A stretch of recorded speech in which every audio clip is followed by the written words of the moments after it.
sports fans, and welcome to another edition of NTB Media's Sports Talk with the Guys, home of the Monday Morning Quarterbacks on Saturday.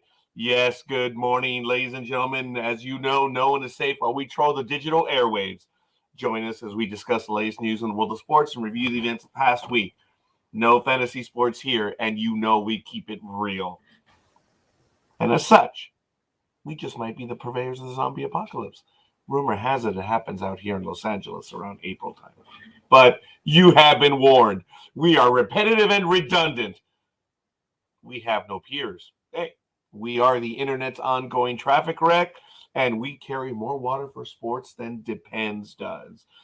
Of course, thank you for joining me. I'm the Scorekeeper, and welcome on the week of Father's Day weekend. Oh, wait, the week of Fathers. Yeah, I think I got that right. So we're going to get down to it, folks. Have a lot to get to. As I mentioned, I think I already introduced myself. I am the Scorekeeper. Ask you to bear with me, and I need a quick sound check. I'm on a brand new computer. Good morning, Tony. Thank you. I hope it's working well. I hope I'm not screaming into the mic. Same mic, but brand new. It's awesome.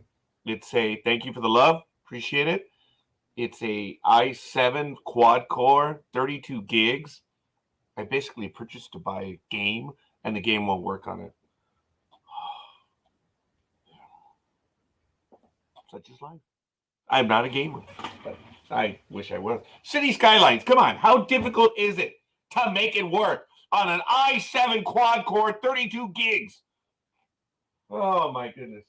The old computer, you probably aren't able to see. No, you're not able to see it. It's down there. And I forgot to get my coffee. Oh, my goodness. I have a Coke from late last night when I was doing the install. But it is what it is, and we're just going to continue and move on.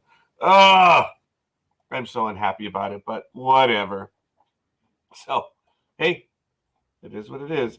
Ladies and gentlemen, it is right now 60 degrees. It is cloudy over Pomona. It's going to get to a high of 76, which is nice. Overnight low of 55. I like it. And the humidity is 76 degrees, percent right now, not degrees. The pressure is 29.88 inches. Visibility is 10 miles, but it's cloudy. So how is it 10 miles? Whatever. The wind is heading towards the southwest or southeast at about a mile. Dew points at 53 degrees. And UV index is 0 of 10, and the moon phase is a waning gibbous. So thank you. And Aisha, good morning, Aisha. Thank you for the love. Thank you for the likes, and appreciate it. Well, actually, we got the thumbs up from Aisha, and we get the love from Tony. So, hey, it's all good. Today in history. The big event, I don't know how I'm going to call it the big event, but on June 18th, 1960, Arnold Palmer wins the U.S. Open. He shot a 65 to win the U.S. Open at Cherry Hills Country Club in Denver, Colorado. He is from Pennsylvania, was the son of a golf pro at the Latrobe Country Club in nearby Latrobe. And his father taught him the game during the club's off hours as a young Palmer was not allowed to play when members were present. The training paid off. Of course, Palmer won the 1954, I was going to say 94, National Amateur while at Wake Forest College, then turned pro in 55. As a professional, Palmer appealed to the golf club's blue-collar fans who identified with his working-class upbringing in Pennsylvania's steel mill country. At the 1958 Masters, Palmer's gallery included local Army cadets, and the phrase, Arnie's Army, was coined to describe his legions of fans on and off the course. Palmer won the Masters that year, cementing his golf stardom in the burgeoning age of televised sports. As you know, in 1960, Palmer won his second Masters, which gave him momentum going into the U.S. Open. After 3 rounds, however, Palmer was tied for 15th, 7 shots behind Mike Souchak, S-O-C-H-A-K. S-O-U-C-H-A-K. Mike. Down but not out, he started the last round with an amazing 4 birdies in a row on his way to a record-tying 30 on the front 9. This put him in the race for the title alongside 47-year-old Ben Hogan vying for his 5th U.S. Open title, and Hogan's playing partner, Jack Nicklaus, a junior at Ohio State, who shot a .282 for the tournament, an amateur record at the time. Palmer parred the last 4 holes for a 35 on the back 9 and a total score of 65 to win his first and only U.S. Open. Wow. He was named the PGA Player of the Year in 1960 and again in 62. Over the course of his career, he won the Masters 4 times and the British Open twice. Wow. Way to go. Thank you, Mr. Palmer. That was the event in 1960. Good stuff. You can find that one on history.com. I'm putting the link right there in the chat room right now. This is really fast. And some things, this computer is lightning fast. It's really nice. And it has me confused because some of the options changed just a tad. So I'm going to see if I'm going to get it to go. There's our website, ndbmedia.net. It is up. It has all of our previous programs there. So I'm liking it. And let's see. And good morning to you also, Tony. I hope life is okay with you. Our man from the city of brotherly love. So cool. Hey, Aisha, what is the tagline or motto of your city? Because Tony's love of his life, Philadelphia, is the city of brotherly love. Out here in Los Angeles, city of angels. And here's a quick joke. I read an article years ago. Yes, I do read. That, of course, New York is the cultural capital of the United States, if not the cultural capital of the Western Hemisphere. And someone was writing about the contributions of New York to pop culture and, you know, stuff like that. And someone asked them about Los Angeles. They said, Los Angeles? You know what their contribution to pop culture is?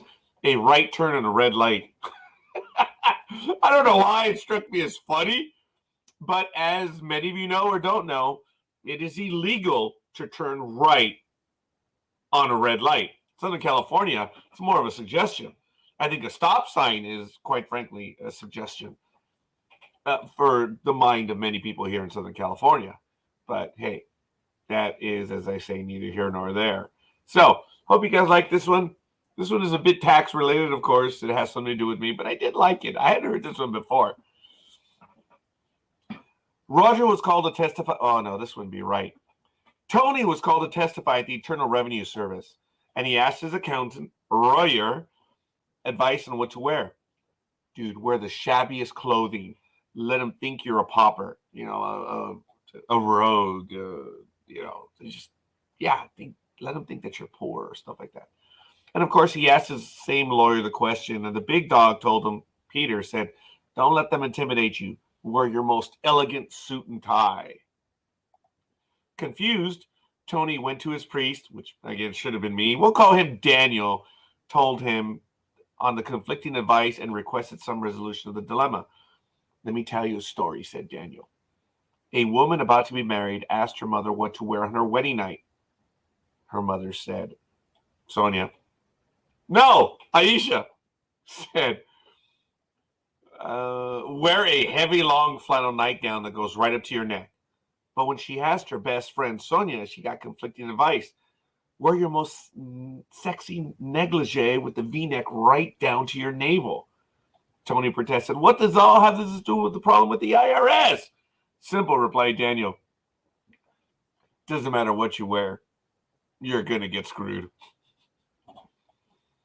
I have 2 more jokes. I'll get to them shortly, but there's the first one. And speaking of getting screwed, we'll see what's going on here. I don't believe Almighty's going to join us today. It is what it is. Speedy, hopefully will. Big Dog, have no idea. So hope Big Dog does recover soon enough, and we'll see what's happening. Because I'm unable to set up some stuff, I have 2 phones. My daughter's using one of them. And the generator to log into Facebook, I set up the 2-step generator system. And it's on the other phone. So I accessed Facebook here. Follow their instructions to get around not having that other one. It doesn't work. I speak English. I read English. I understand English.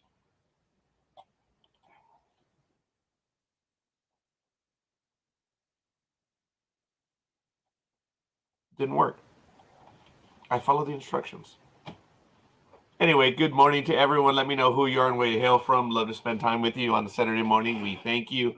I know that people are watching on our numerous pages, so thank you. We have quite a few people on our Sports Talk with the Guys page, NTB Media, on Twitch. Thank you. So you can find all of our stuff over at ntbmedia.net.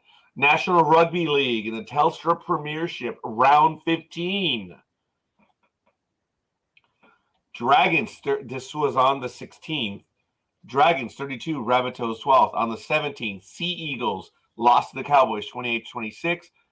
The Storm by 12 or the Broncos. Broncos scored 20. Do the math. I know I'm a jerk when I do that, huh? Sharks by 8 over the Titans, who scored 10. The Panthers today, full time, 40-6 over the Warriors. The Eels 26-16 over the Roosters. And tonight at 9 p.m. Pacific time, Raiders visit the Knights. At 11:05 p.m. Pacific time, Bulldogs visit the Wests, Texas. So that's a quick look at National Rugby League down in the land down under. AVP, folks. Today, where are they playing? Oh, my goodness. AVP America, the American Volleyball Professional Volleyball Tournament. Let me see. I'm a bit embarrassed by this. Oh, they're going to have rally volleyball today at beach at Lake Point in Cartersville, Georgia. The Emerald City Juniors are doing their work on grass in South Carolina. And in Oklahoma City, it's going to be a beach in Oklahoma City, Oklahoma. Yeah. Oh, sorry, Tony. Didn't see the response. And yes, I bet, dude. I bet. I'm actually going to be traveling. Program will be ending in under 3 hours, as I will be leaving here at 9. I don't know why I did that. It must annoy people. It annoyed me right now doing that. It must annoy people when I do that at work. Did you guys see my Facebook post, which I can access? I asked my coworker, Keith, hey, Keith, how do you know when I'm being an ass? His answer was just so apropos. When you're here. Touche. So, that was nice. Like it. Hey, it's funny, man. You got to laugh at yourself. I was fortunate when I went to high school. I did, to learn English. And I had Father L. Burnham invited a comedian who had been on the Tonight Show.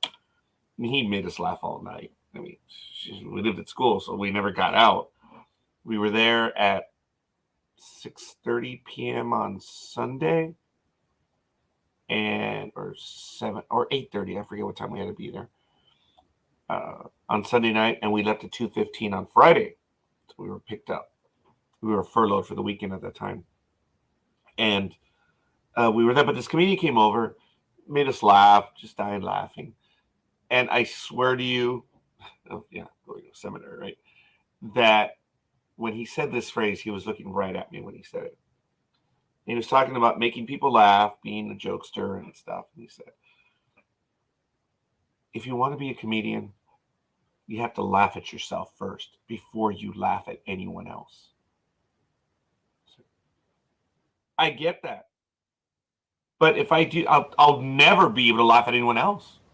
So by definition, I have to laugh at everyone else first. Because if I start with me, I'll die laughing. So, but I remember the comedian's words, and they were really cool. Now, that's not as deep as I'm going to get today, because Scorekeeper is Scorekeeper. So what is Aisha ripping us? The language you colonials talk sure ain't English, but sure, not sure what it is, but English it is not. Yes, Aisha. Thank you for your wonderful stiff upper lip commentary. In the PGA. So I guess Aisha's slumming it here when it comes to our English, or my English. So In the U.S. Open and the Country Club, Brookline, Massachusetts, running from June 16th through the 19th. Right now, the U.S. Open, it is in progress. Colin Morikawa is tied with Joel Dahman at -5, 135. And tied for third, you have a lot of people. You have Aaron Wise, Bo Hostler, Hayden Buckler, Rory McIlroy, and Jon Rahm. That's Jon Rahm at -4, 136. And a lot of them tied for 8. Nick Hardy, Brian Harman, Patrick Rogers, Matthew Neesmith, Scotty Scheffler, all at -3 and 137. Everyone else is 13th or below, so I'm not even going to bother getting to those guys. Let's see. Are the women playing? Yes, they are. In Belmont, Michigan, at the Blythe Field Country Club, June 15th through the 19th, in the Major LPGA Classic. And, wow, the first 3 are all sitting in first, second, and third. Jennifer Kupcho at -14, 130. Nelly Korda at -12, 132. And Carlota Ciganda, -11, 133. I exaggerated my accent on that one. Tied for 4th, you have a few. Brooke Henderson, Madeline Sagstrom, and Lexi Thompson are at -10, 134. Tied for 7th, Caroline Masson and Anna Nordqvist. Hey, I know Anna. I recognize the name. At -9 and 135. Tied for 9th is Paula Reddo, Jessica Korda, and Garina Mendoza, -8 and 136. So that's a quick look at the PGA and LPGA. The NHL playoffs. Wow, I think we are now on our way to the Stanley Cup. So good stuff. Wow. Let's take a quick look at the score/standings. Let's see. Tonight, game 2. Of course, the Colorado Avalanche lead game 1-0, I should say. And it's going to be at 8 p.m. Eastern Time on ABC, ESPN+, CBC, TVAS, and SN. SN! So you can check it out. In the playoffs, the Lightning are 12-6. The Avalanche are 13-2. Which I don't think that's right, but hey, whatever. And game 2 is tonight, as I mentioned. I see. Thank you, Aisha. I appreciate that. Oh, thank you, Aisha. Yes. And it feels good. 7th Fleet, huh? 7th Fleet. I believe you did say you served because, folks, for those of you who don't know, I, for not being in the service, have a great deal of respect for those in service. I did not serve. As a matter of fact, I was asked yesterday, hey, so where did I serve? Nah, man, didn't. I wimped out. And if I would have gone, I would have signed up on my own. I would have gone Navy. Hence, must be my love of Star Trek, ships and stuff like that. It's on my desk. See, this is the Enterprise, the refit Enterprise from the TV show Enterprise. So remember, Enterprise didn't have that. There's the, hey, that looks pretty good. That's the Enterprise. The refit version of the 5th season allegedly would have been this. So it's kind of cool. It's on my desk. Every desk in this office has a ship. And that's from Eagle Moss. That's the Enterprise. There's a few of them back there. You can barely see them right there. The last one, the biggest one, that's the Kelvin from the new movie. And the Gold Enterprise, the original, the Nova class. It's one of my favorite ships, the Nova class. But anyway, I'm way off track. And I would have gone Navy. But the 7th Fleet is the Western Pacific, based out of Pearl Harbor. The 3rd Fleet is on the west coast of America. The 2nd Fleet is in the Atlantic. And the 6th Fleet is the Mediterranean, which kind of extended a little bit into the Middle East and stuff. But that's the 5th Fleet now, the Indian Ocean. So it's the only fleet that is not based in America. The home port. Oh, wait a minute. 6th Fleet. Oh, no. I think the 6th Fleet is home ported in Italy. and the fifth fleet is homeported, I believe, in Bahrain. So, go figure. But anyway, seventh fleet is Western Pacific. I wonder how that connection happened. Anyway, game 2 is tonight. Game 3 will be on Monday. Game 4 will be on Wednesday, June 22nd. And if necessary, game 5 will be on Friday, June 24th. Game 6, Sunday, June 26th. And if necessary, game 7 will be on Tuesday, June 28th. So we have about 10 days of hockey left, projected left. We shall see. So congratulations to them. I know we're going to be following it. Golden State won again. Congratulations, NBA. Why don't I use these? I have these image thingies when I want to do each sport. You see now, NBA, congratulations to the Golden State Warriors. I was not a fan of the Boston Celtics, so thank goodness it's over and done with. Absolutely awesome. The NBA draft is coming up. It will be on June 23rd, so I have to make a note of that. NBA draft. Awesome.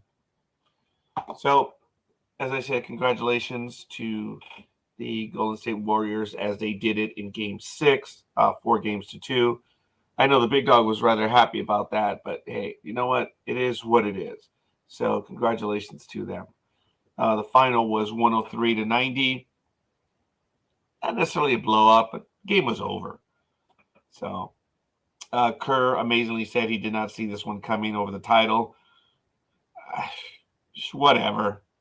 I guess he's being humble, I suppose. I don't know. But, hey, it is what it is. We won't talk about the free agents until sometime soon. But, there it is, baby. I usually don't. I hate doing that. I hate rubbing in people. I don't do that. And, everyone says, well, that's the point of sports. No, I don't believe it is. Even though I did it right now of, look at the colors. This is who I am, whatever. This is what I'm wearing today. I'm going to pick up my brother about 9:30.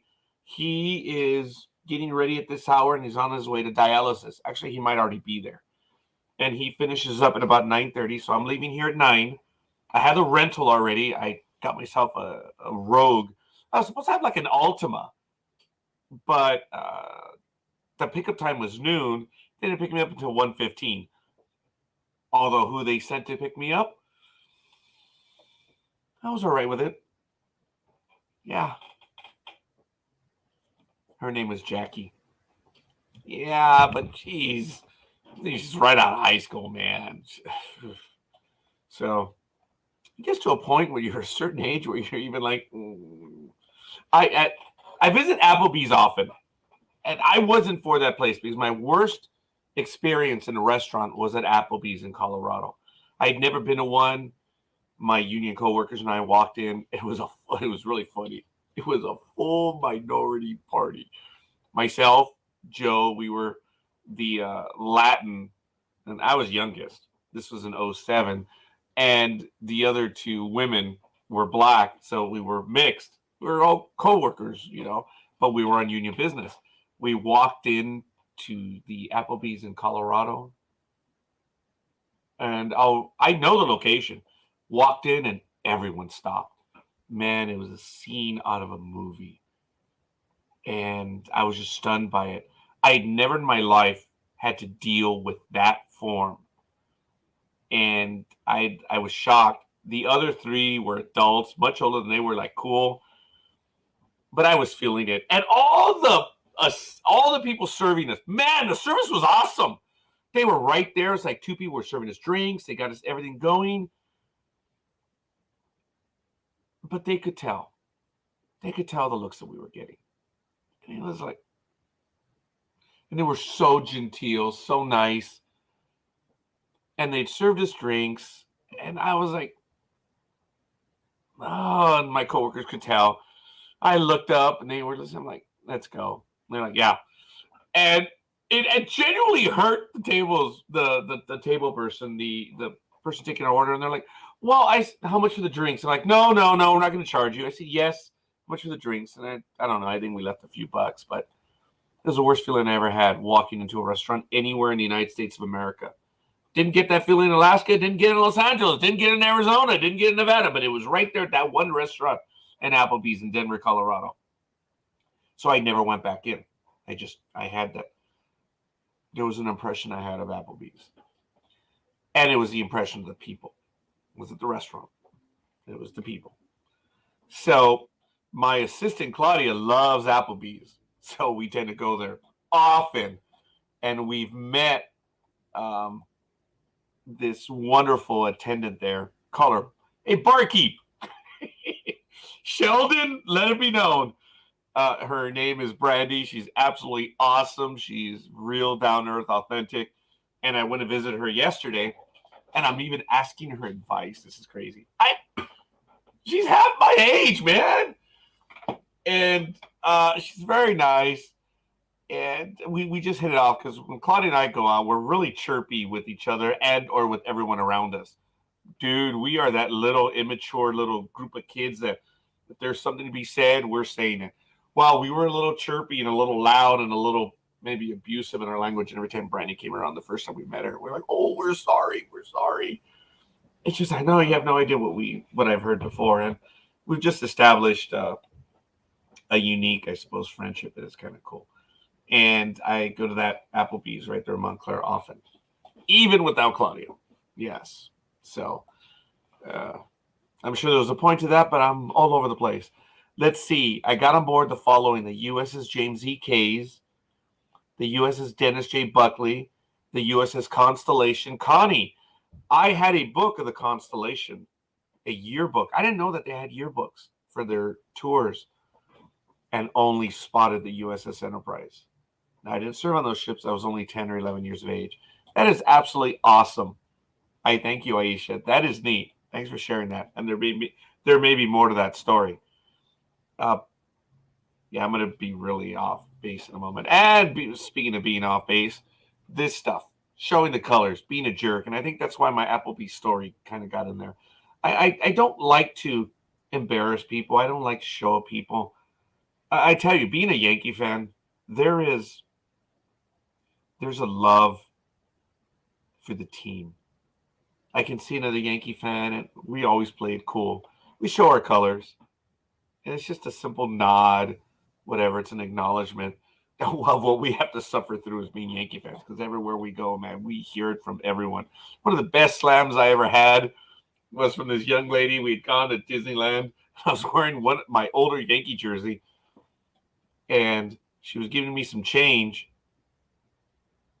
Damn, I remember her clearly. But she said to the effect, "There you go, sir. Here's your change." "Oh, thank you."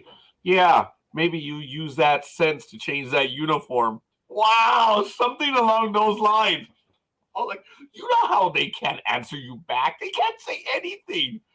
Oh my God, she was so damn sharp. Man, never forgot her. She's really, really cool. You can't piss off anyone. But I guess I gave her a good vibe, and she was willing to answer with that. I thought it was great. But, hey, and I'm meandering. I'm all over the place. Very quickly, scores from yesterday on June 17th. The Phillies, Tony! The Phillies 5-3 over the Nationals. Suarez over Aiden. Hand got the save. And also in 10 innings, the Phillies edged the Nationals 8-7. A doubleheader sweep in 10 innings. Alvarado over Chiswick. The Cubs, oh my goodness, the lowly Cubs 1-0 over the Braves. Martin over Minter. Robertson, hey, Dave Robertson, that's my old boy. He got the save in that one. The Orioles. The Yankees swept the Rays, so I guess the Orioles are going to do the exact same thing. 1-0. Bautista over Foucher, and Jay Lopez picked up his 10th. Brewers beat the Commies 5-4. Lauer over Detweiler, and Boxberger picked up his first save of the season. The hated ones 2-0 over the Pirates. Rodon versus Thompson. Doval picked up his 10th. The Yankees, who's going to stop them? Seriously. I'm getting to them. Wow. The Yankees 12-3 over the Blue Jays. Montgomery is 3-1. And, Wow. I know. Yeah. Yankees 12-3 over the. Sorry, Stripling lost. He's 3-2. The Red Sox edged the Cardinals 6-5. Waka over Wainwright. Hook picked up his third. I know I'm not pronouncing that one correctly. Rangers 7-0 over the Tigers. Gray is now 2-3. Skubal is now 5-4. The Mets took it to the Marlins 10-4. Carrasco over Lopez. And the A-Holes 13-3 over the Black Sox. Valdez over Giolito. And the Rockies took it to my Padres. I like the Padres.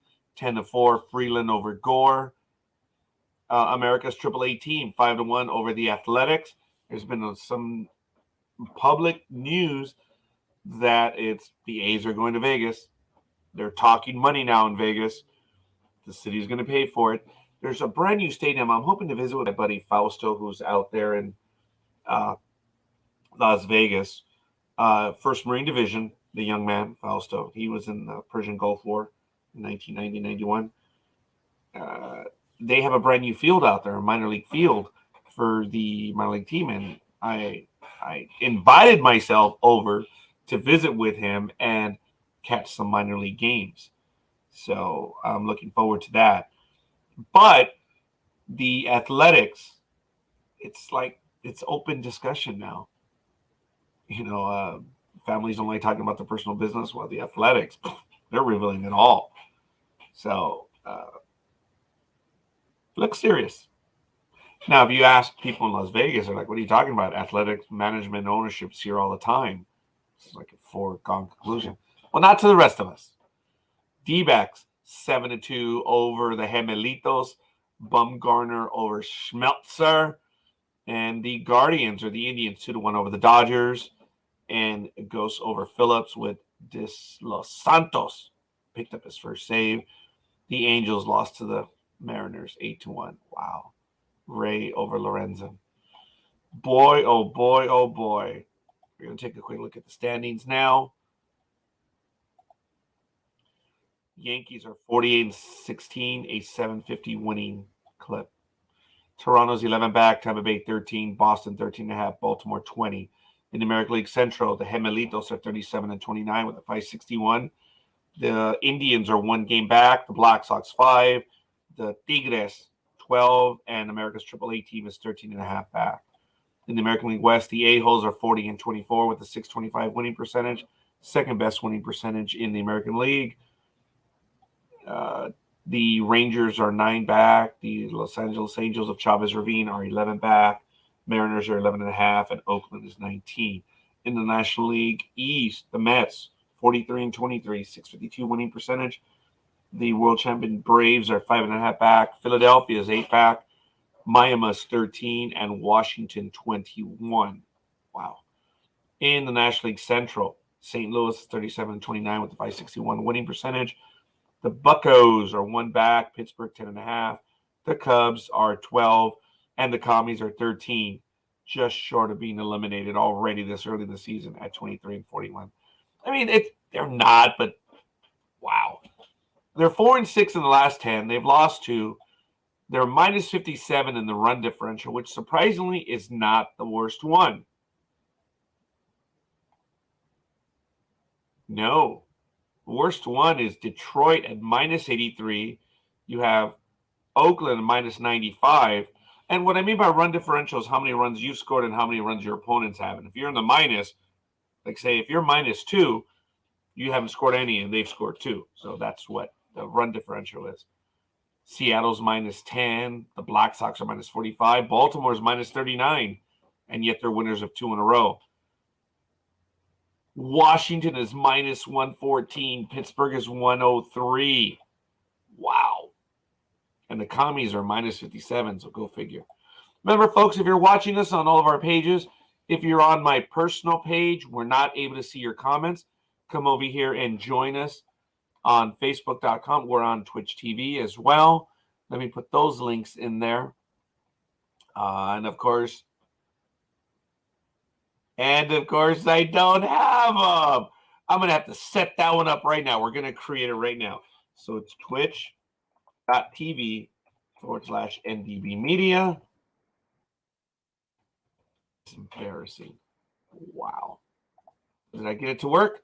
There it is. Look at that. Twitch.tv/NDB Media.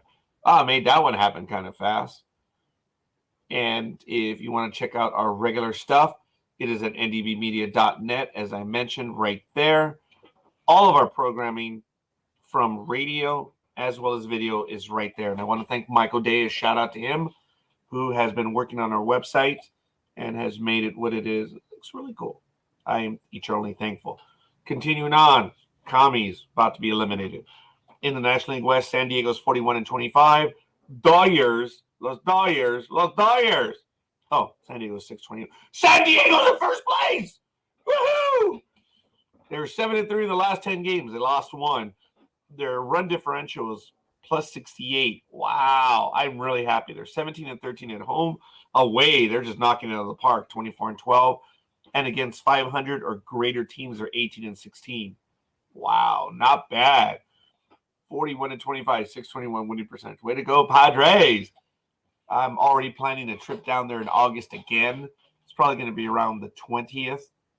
And looking forward to it. I'm not sure who they're playing. We'll have to check that one out. The Dawgers are half a game back. They're 110 on the plus side for the run differential. Wow. Are they the best?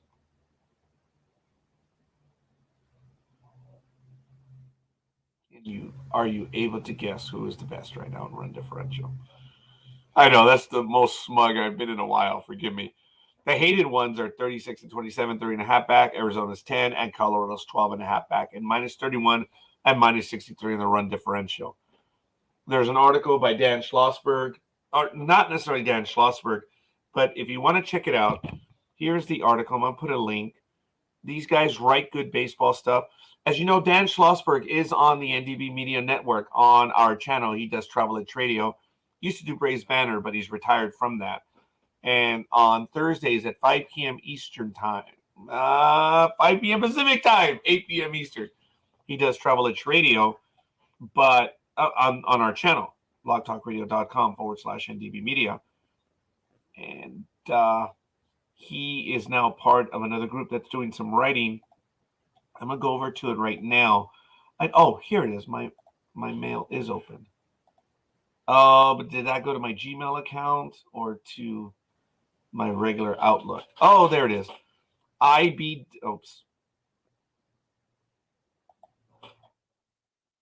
Friday and Saturday's newspaper. All right, here we go. Here's Friday. I thank you, Dan, for sending me the link. I'm going to place it in the chat room. You guys can check it out. And there it is. I'm going to click over to it right now. It's the IBWAA newsletter. And they have Friday's edition, and they have Saturdays. Actually, I did not read Saturdays. But Dan Schlossberg himself is talking about the double immaculate inning. And no, I'm not doing contemporary religious beliefs, but I'm, the king of all sports, baseball. He talks about the double immaculate inning. I'll explain some phrases, but an immaculate inning is not 3 up and 3 down. That's just a perfect inning. 3 batters up, 3 batters down. But an immaculate inning is where the pitcher throws 3 strikes out, 3 strikes out, 3 strikes out. That's it. Or 9 pitches. Actually, no. An immaculate inning is 9 strikes. If you throw 3 strikes, get them out, and then a fly out and then pop up, that's just 5 pitches. That's not an immaculate inning. An immaculate inning is 9 strikes, 3 outs. That's it. And as Dan Schlossberg did comment, I'm going to switch over to the view right now so you guys can check it out. And I recommend they write some good stuff over here. So this is the first time I do the video stuff on both. And it's right here entitled Cleaning Up by Dan Schlossberg. Every day of the baseball season, something happens that never happened before, which is true. I do agree most wholeheartedly. I don't use the word truth all that often because when you look at the definition and you say, but it's true. Yeah, I go by facts, folks. But anyway, for baseball terms, this is true. Usually it is something spectacular like a no-hitter by a complete unexpected source. I myself have witnessed hitting for the cycle. Now, what's a natural cycle as opposed to an abnormal cycle, but a natural cycle? I know what that is. A natural cycle is a single, a double, a triple, a home run in that order. Go figure. And I've always talked about the fact, has anyone hit a homer cycle, a grand slam, a triple double, and a solo? To my knowledge, no one has done so. Forget about it being a natural homer cycle, which would be a solo, a 2-run shot, a 3-run shot, and then a grand slam. Could you imagine? Wow, it's incredible. Okay, he talks about usually it's something spectacular like a no-hitter, which I've also witnessed Fernando Valenzuela on June 29, 1990 versus the Cardinals, 6-0, by a completely unexpected source or a ridiculous number of total bases by a hitter. Sean Green, I believe, against that was either Toronto or Milwaukee. And I want to give a quick shout out. Thank you, Roz. Thank you for joining us this early in the morning. Appreciate it, Roz. But the Houston A-holes gave us something completely different on Wednesday night. 2 different pitchers delivered immaculate innings, which is a feat more rare than a triple play or a balk by a catcher. I'm going to ask Dan, who is the author of the New Baseball Bible? And I'm going to reach for it. Forgive me. I think you're going to still be able to hear me because my voice carries. He sent me one of his most recent ones, and it's something that I hold dear. I've seen this book many times in the bookstores, and here it is. This is crazy, man. The people that I've had a chance to spend time with. This is the book that he writes, The New Baseball Bible by Dan Schlossberg, and the newest one is about to debut later on this year. But it's absolutely awesome, and he dedicated this one to me, and it's wow. Wow, it just blew me away. But that's the New Baseball Bible. He's written like 100 books on sports. He's really good stuff, but this is the one that he writes. And Dan does a program here on the network for us, Travel Edge Radio. So, for the uninitiated, an immaculate inning occurs when a pitcher strikes out the side on 9 pitches. Oh, okay. I just said an out. And Dan corrected me. That's the immaculate inning. 3 strikes, you're out. 3 strikes, you're out. 3 strikes, you're out in an inning, and that's it. So, what happened on this one, it's 3 batters up, 3 strikes, and 3 down on 9 pitches. So you strike out the side on 9. Sorry. I do have a tad bit of European in me, but for those of you that know, I've done my story. For me to be using the 9, kind of contradictory. Anyway, I'm being stupid. So here's what happened in the game of reference that Dan is talking about. In the second inning of Houston's 9-2 win over Texas, Astros starting pitcher Luis Garcia struck out Nathaniel Lowe, Ezekiel Duran, and Brad Miller in 9 pitches, recording the first immaculate inning. This is crazy. Then in the 7th, reliever Phil Maton got the same hitters and also struck them out on 9 pitches. It's the first time in Major League Baseball history 2 immaculate innings have occurred on the same day. But check this. Okay. All right. I don't have access to Facebook this morning. This is embarrassing. I don't. Okay, so hold on, Speedy. I'll get to you. Let me finish this one right now. So here's the thing, folks. It's the first time in Major League Baseball history 2 immaculate innings have occurred on the same day. And this happened on the same day in the same game against the same team to the same hitters. For the Astros, who are itching for a chance to get back to the World Series and get Dusty Baker his first ring as a manager, the midweek pitching performance will be an afterthought in no time, but it shouldn't be forgotten. Absolutely. Hey, yes, you need to squeak louder. All right, so, okay, I'm going to see if I can do it this way. I'm going to, and I ask you to bear with me, folks. Let me see. Oh, that was a Target Beta. I applied for the Target Beta, but they blew me off. Ooh, I can't show my screen because it's going to show where I visit. Yeah, I'll show the top. Oh, now I can't anymore. Because you know how when you go to your phone, it shows you your top places where you go. Well, it always covers up the ones that are frequently visited. Well, when I moved the screen, it went down, so I can't show the frequently visited ones. Tad embarrassing for an old man. Anyway, let me go over to StreamYard. I should be able to lock in right here. There it is, StreamYard, because I'm already in. Oh, my goodness. I thought I was in on my phone. Apparently not. So forgive me, folks. So what we have to do is we have to log in, and for security purposes, yeah, that account already exists. I know. So I have to get my login code, and now I've done that. So I have to get my login code. Sorry, a little bit of a hassle. Thanks, Roz. Heading over to the art festival. That's right, you have a big event today. We did give you some play on it, young lady.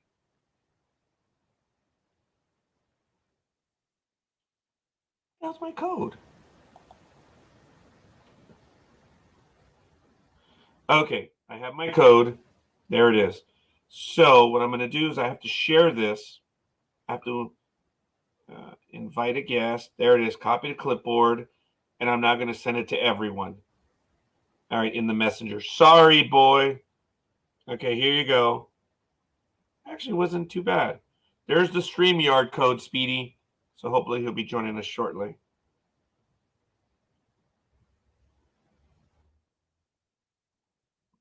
I apologize, folks.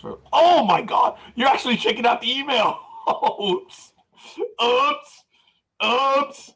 Anyway, I'm a little embarrassed by that. Oh, my goodness. Yeah, there's a oops. Oops. Okay, well, the code's not valid anymore, so it's okay. Oops. It's actually valid for like 15 minutes. But anyway, oh, boy. So that's what Dan was talking about. There's more that he's going to talk about. I don't want to take away from them because it's their website, other than to just give it some play. But it's IBWAA. Check it out. Let Dan know that you heard us talk about it here. And it's really cool. Dan is a former AP sports writer.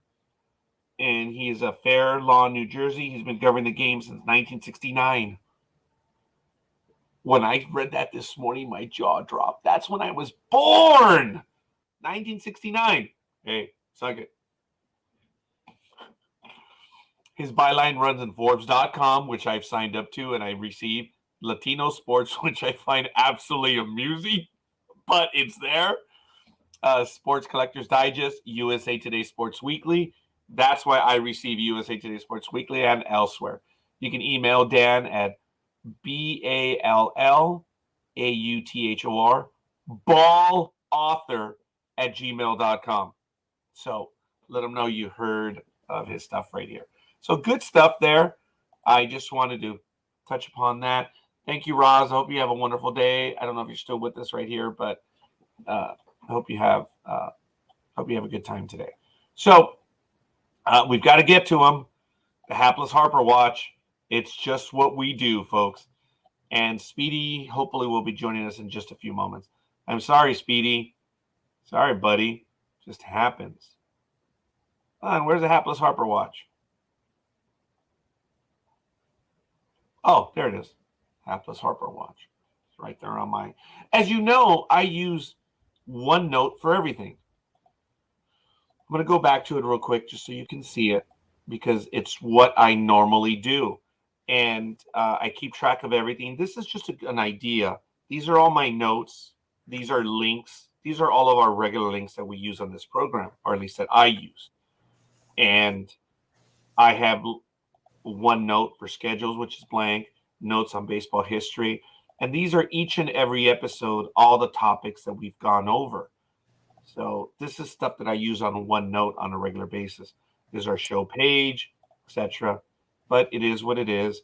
And just showing you guys just some of the way we operate here on Sports Talk with the Guys. But speaking of how we operate, what up, homie? What up? What's going on over there? Everything always net than ever, man. Are you wearing your hated one's colors? No, these are the most. This is the most liked team in baseball. In the Bay Area? Yeah. And if you look at the map, folks, it's a very small area. But hey, how you doing though? How your Giants doing, man? Doing very good. Good morning, everyone. Good morning, Tony. Aisha's here. I know that Roz was here just a moment ago. In 1969, she was living in Hong Kong. Wow. That is crazy. I was commenting just before you were on, Speedy, that Dan Schlossberg, who is on our network, and I was talking about his article, in his rap at the bottom, he says he's been covering sports since 1969, the year I was born. Wow. Damn. And thank you, Aisha. She was living in Hong Kong in 1969. Wow. That's crazy. So the Vietnam War was going on right there, man. There was quite a bit of stuff in your neck of the woods at that time. But hey, whatever, anyway. Just very quickly, I want to get it out of the way, the hapless Harper watch. In this past week, Harper, last 7 days, we're going to do a screen share so you can see what we're talking about. Hey, look, we love making fun of, but when they're doing well, we readily acknowledge.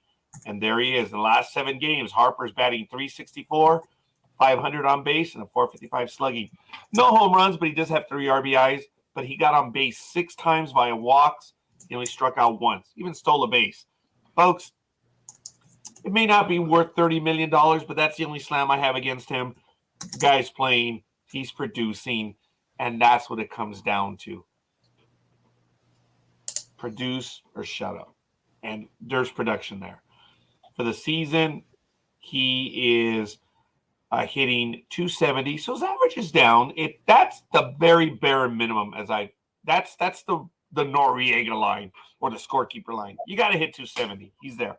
But his on base, I'm sorry, that was 2012. It's .326. I know it did seem wrong. .326, .391 on base, slugging .622. Folks, when your slugging is over 500%, you're good. And OPS, the closer to 1,000, whoa, he's over. So again, we'll gladly rip when he's doing badly, but folks, there are 29 other teams that would take that production. I think you would probably say the same thing, right, Speedy? And I just lost Speedy. So that's how she got involved. Yeah, with the mighty 7th Fleet. That is cool. Hopefully we'll have Speedy joining us. I think I did say it correctly. So there are 29 other teams that would gladly take his production this year. As you know, some of his numbers haven't been the best over the years as of recently, but it's good. His first year, it was full of power. He got hurt his second. Well, actually, it was COVID his second year. His third year, he did hit .309. And the fourth year, he's only hitting .326 this year. So go figure. It's right there, folks. Hopefully, Speedy is able to return to us right now, and we'll be able to get to some of the stuff. But we are 54 minutes into the program. Thank you for joining us. This is Sports Talk with the Guys, home of the Monday Morning Quarterbacks on Saturday. My coffee is sitting right over there. I need it. I know. Can you imagine? I've gone a whole hour without it. So I'm going to babble out loud, show off my – what did they say in Scrubs? What did Elliot say to oh my God, JD? Remember when she had the intern? And the intern said, if you pick on me, Elliot told me to defend myself, and your doughy physique. It's doughy. So, sorry. Here's my coffee. You got to fill it up and got to get it ready to go. I'm sure the neighbors are like, why in the hell is that guy screaming? Well, this is the only way I get to scream, and that's for my coffee and to my audience. That's how sad my life is right now. So I ask you to forgive me. Thank you for bearing with me. And yes, skin was crawling there. Well, not necessarily crawling, but we'll see. Yeah, Speedy was on with us, so I don't know. Maybe he had to reset his internet or something like that, but we'll see. All right. I didn't comment too much about it last week, but in PGA, there's a lot of bad blood over the new LIV league. And look, I did talk about it last week. It's all about money. And for me to throw rocks at them, because the LIV league is, or LVI, I think it's LIV, but okay, I'm sure I'll be corrected, is Saudi Arabian league. So there's some dirty money out there. MBS has done some really nasty things. And they've taken the money to play. Like WWE goes over to the Kingdom to do some stuff over there. They call it the blood money. And it is the blood money. So, but for me to really go after these players in golf, number one, I love miniature golf. I've never gone to play the real golf. And again, I have to put the obligatory, don't you just hate it when people do that? I do. That's why I do it. Because I hate it when people do it.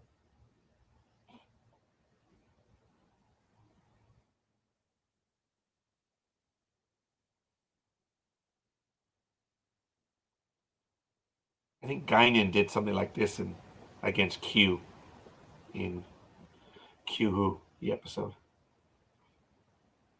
That's not the face you made. That's the face I made.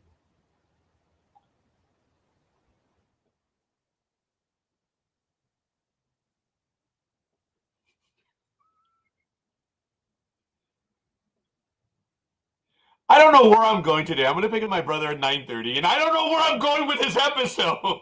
Speedy! I know, Aisha. I'm sorry.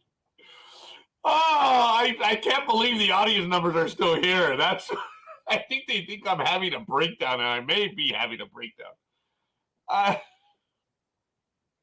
come to the conclusion that the first 15 minutes of the program are my monologue. That's why I'm trying to mix in more jokes. I swear to you, I started to write material like that. I am not that kind of a comedian. I am not that type of a writer, but I've been giving it thoughts because all the co-hosts take about 15 minutes to come in. They figure that, okay, maybe there's a chance if we let Rod talk for 15 minutes to get out of his system. Boy,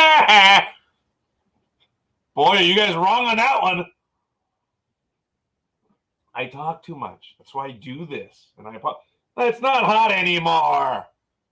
Well, with all the shots of the creamer, that was coffee creamer. And see, right there. That's the blue thingy. That's coffee creamer. Those are purple folders that we use during tax season. Those purple folders are client folders. Isn't that cool? That's Claudia's inbox right there. It's a little movable tray. You guys can't see the computer, though. This is my old computer. You know what? I'm going to show it to you guys. That's about as pornographic as I'm going to get, folks. Let me see. This is my old gaming computer, and I've had that rat bastard for 7 years. Ugh. And yes, it lights up, and yes, it does things. Look at it. Oh, it's not as heavy as I thought. There it is. And look, with all my notes and things, all the Post-its, it's a little heavy, but it's dusty. This is the computer I've been using for the last 7 years. It was right there to my left where the new computer is. And the new computer is like half the size of it. So I'm going to put this one over to my left right here in the station right over here because it still is 16 megs. It's older and slower. But the computer that I have here is like 2 or 4 megs on the RAM. Or gigs, sorry. But it only has one monitor right now. So we'll see. I've got some work I'm going to be doing, but today I'm going with my brother at 9:30. I'll pick him up at 9:30, and I don't know where we're going to go. We're going to go to San Diego, Santa Barbara. He wants to take the tram. The tram, from the desert floor up until the mountain, the one that got stuck a few weeks ago. He says, hey, you're afraid of heights, aren't you? Yeah, dumbass. You should know this. But it's okay. See, I can call him a dumbass right now because I don't think he's watching. Yeah, actually, he might be watching. Hi, Lewis. If you're getting your, how painful. You have to endure me, and you're having your dialysis right now. Ugh, no good. I actually didn't go over the calendar. Formula One's in Montreal this weekend. This is the final week of the USFL. We'll get to that one in a moment. Yeah, you know what? We're going to go to the USFL. I think I finished up on Harper. There's not much to hit him on. He's doing well. Look, I mean, what are you going to say? Oh, USFL.com takes you to US Frontline. So I believe it's USFL2, number 2.com. Yep, there it is. So today at 9 a.m. when I'm going to get on the road, and yes, I am flipping out. I don't know what happened to Speedy there. Hopefully he will be able to join us.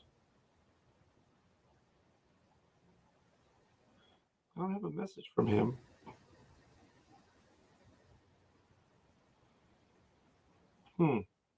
We'll see. Hopefully we're able to get him back in just a moment. Today at 9 a.m. on USA, Philadelphia Stars, all times are Pacific. Philadelphia Stars 6-3 visit the New Jersey Generals 8-1. At 1 p.m. Pacific time on Fox, the Birmingham Stallions, who are 8-1, take on the Tampa Bay Bandits, who are 4-5. On Sunday at 9 a.m. on the USA Network, Michigan Panthers 1-8 against the Pittsburgh Maulers 1-8. And then the final game of the regular season at 5:30 p.m. Pacific time, New Orleans Breakers versus the 6-3 versus the 2-7 Houston Gamblers. I believe the New Orleans Breakers did qualify for the playoff spot, the final playoff spot, by their win last week. I forget who they were playing, but yeah, they beat them up real well. Might have been versus the Tampa Bay Bandits. It was a good game. It was a fun game. I do notice at times they look real good, and at times they are not NFL. But it is spring football. It's awesome. I'm enjoying it. So looking at the USA schedule, the playoffs, yeah, they're in. On Saturday, next week, June 25th, at noon Pacific time on Fox, the Philadelphia Stars, 6-3, as of right now, whether they win or lose, will visit the New Jersey Generals. And on Saturday at 5 p.m., same day, on NBC, the New Orleans Breakers visit the Birmingham Stallions. And in the championship game, which I appreciate. Oh, and excuse me. Sorry about that, folks. I didn't have a chance to, do. Yeah, I didn't get a chance to do that. Sorry. It will be at Tom Benson Hall of Fame Stadium in Canton, Ohio. The playoffs as well as the championship game, which will be on Sunday, July 3rd, 4:30 p.m. Pacific time on Fox. The winners of the two aforementioned games that I mentioned. I just stuttered. Think about it. The two aforementioned games, which I just mentioned. I don't have it posted yet, but I have a list of words that I use. Of course, there's jacastic, asoistic. There's paradigm. Those are the ones that we have. Whoa, hey, here we go. Here we go. Morning, coffee. I suppose. Thank you, coffee. I was actually talking about you this week, coffee. And, oh, dude, you really visit a lot of Facebook. And as we are AB positive brothers, that might be the only positive if you think about it. But anyway, you were ripping Seattle on being chosen one of the teams, and I was there, and I commented. I liked it. The one good thing about Facebook is if you go to some site that you've never been to or some comment, it will show you the comments of people who are in your universe. Boy, it's either a sign of sickness or a sign of we're AB positive brothers, but I follow a lot of stuff. I think I commented on a few of Aisha's as well this week, which was kind of funny. So I'm not stalking. I'm digitally following the Facebook algorithm. So, but that's what we have for USFL. And we've already taken a look at baseball. We've actually talked about basketball. Congratulations to them.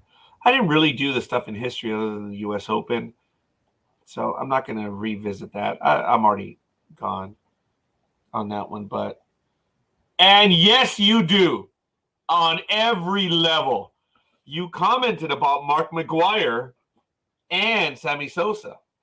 You commented about Sammy being a good player, and you just said after McGuire's first season, it just was worthless. I'm paraphrasing, but I read your book. I read your book, Coffee. I know that's a cheap impersonation of Patton. I read your book, Rommel. In the movie Patton. If I had my cigar, I'd have a flashback to Patton right now. I told you guys I went through my cigar phase. Swisher Sweets in 1988-89 when I was working at Thrifty's, no less. I was getting a 20% discount on the cigars. The Swisher Sweets. So I had one. It was about a 4 to 5 month period. It's the only time I ever did smoke in my life. This is my brother, who I'm going to be meeting with later. The same one that I went in MLK weekend, where we went up to Manzanar. He on the 4th of July, and I remember the 4th, and because of him, I had a lot of fireworks. So it's a complicated relationship with your brothers. You know how it is. And siblings. So for those of us that have siblings. I remember that he would get the Swisher Sweets, or he would have the Swisher Sweets. I'll get the Swisher. That's very Latin of me. And instead of having the matches or those long wooden rods so you could light the fireworks, he used a cigar. And that's how he would do it. Yeah, that's the point of my Patton story. No, it wasn't, but I have an out. So, in USA Today Sports Weekly, over the last day and a half, they were talking about ESPN filing a motion. And I'm going to, the link, yeah, it's ahead. I got a link. Coffee has your number, Roger. Perhaps he might make a good co-host. I have begged him ad infinitum, ad absurdum to join us. And I speak to, actually, I haven't spoken to Coffee recently, but I've had some in-depth conversations with Coffee, and I appreciate that. I'll actually admit that I like Coffee, but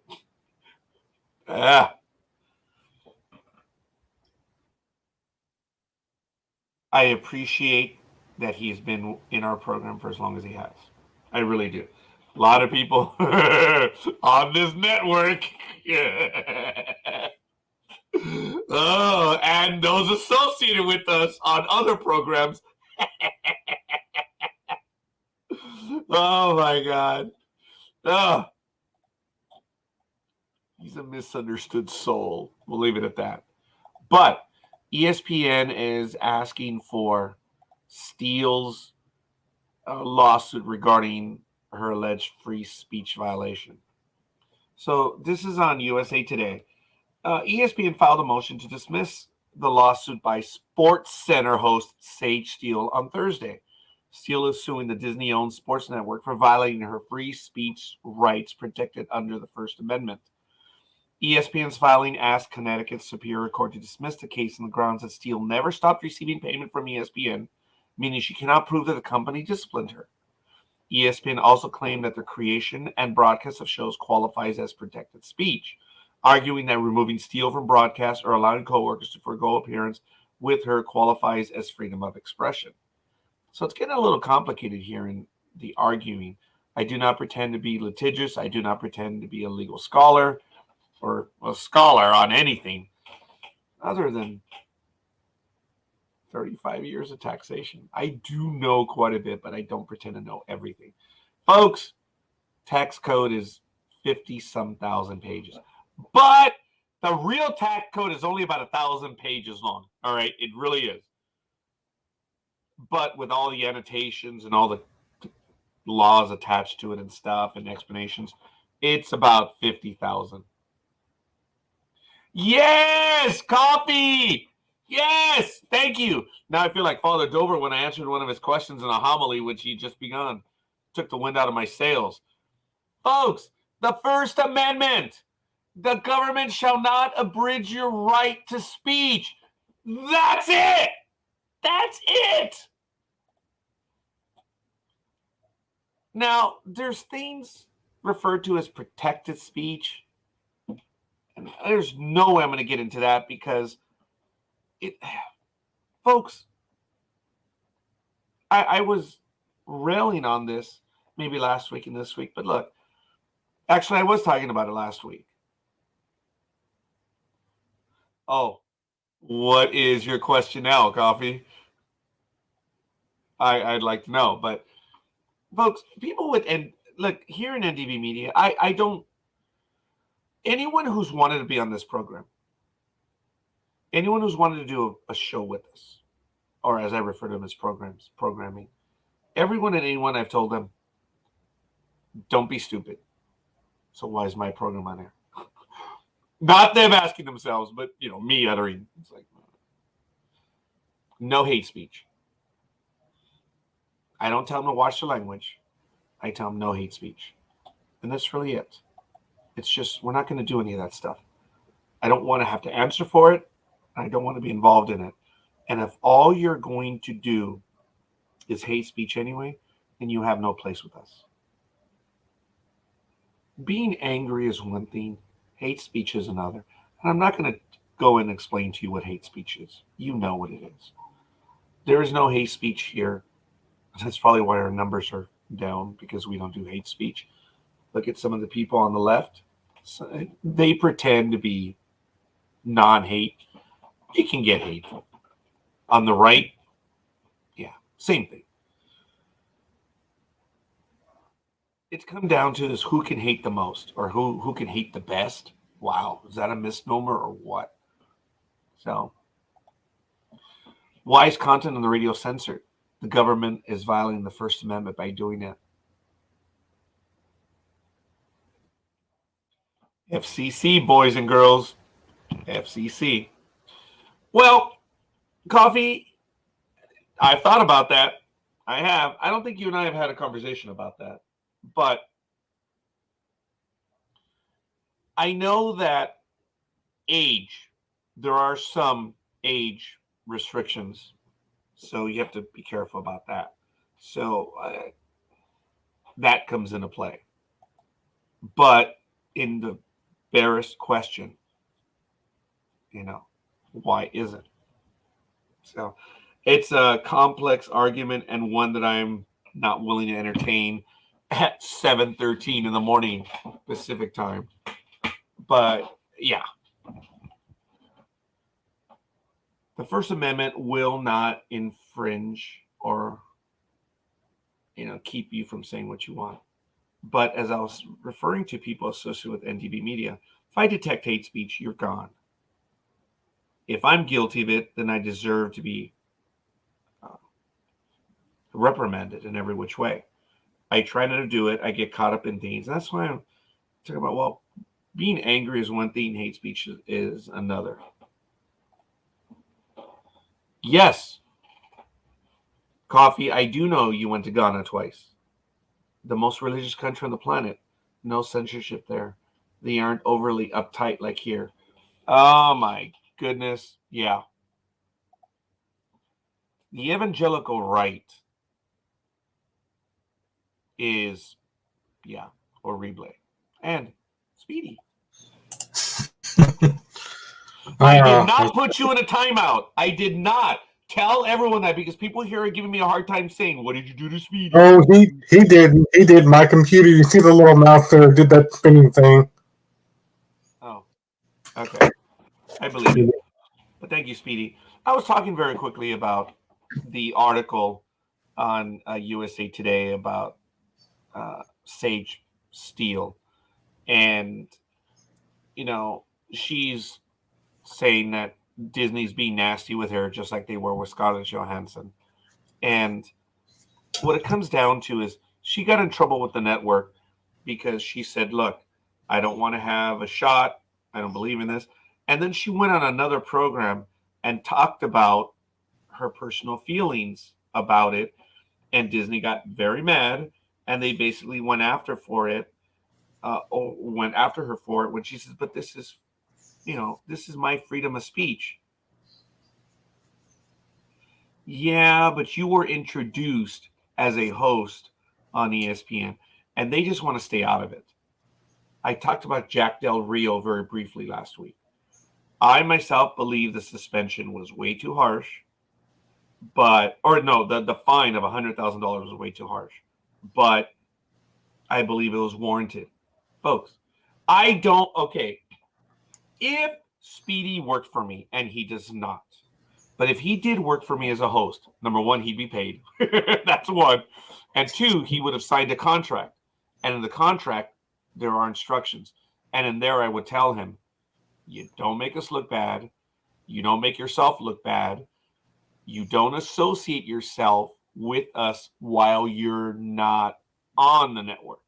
So in other words, Speedy would not be able to say or accept the invite from someone else, because we probably wouldn't allow it. Number one, we'd be just like ESPN.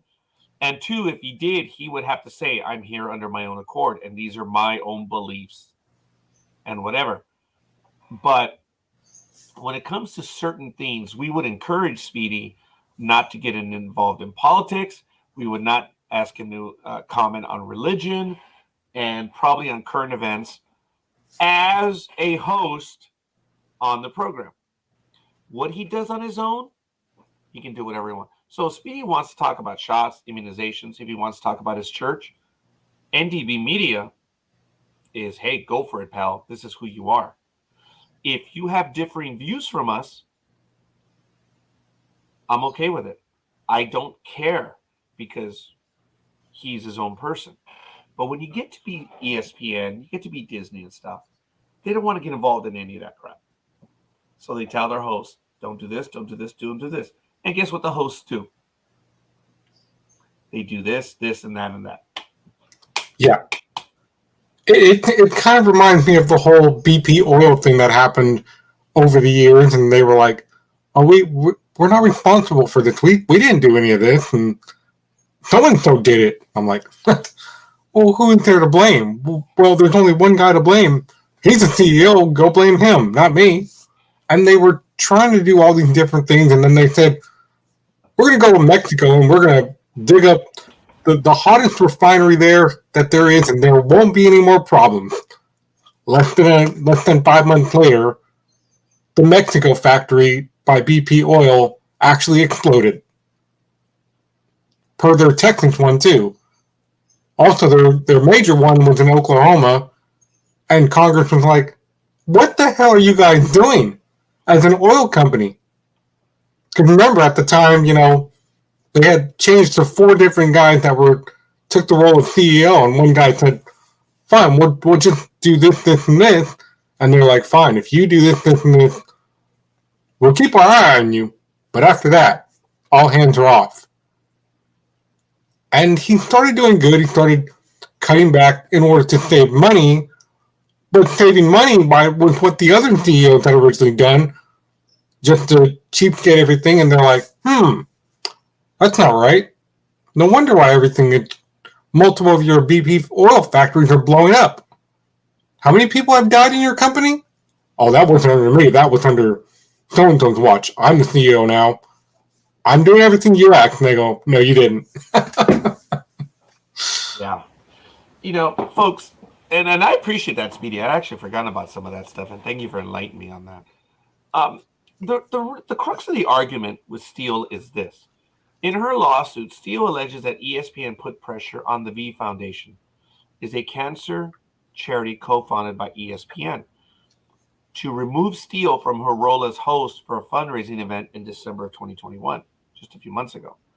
Norby Williamson, executive vice president and executive editor of production at ESPN, stated in an affidavit that the decision to remove Steele came from the V Foundation, who viewed Steele's comments as anti-science, which is in conflict with the foundation's mission to raise funds for cancer research.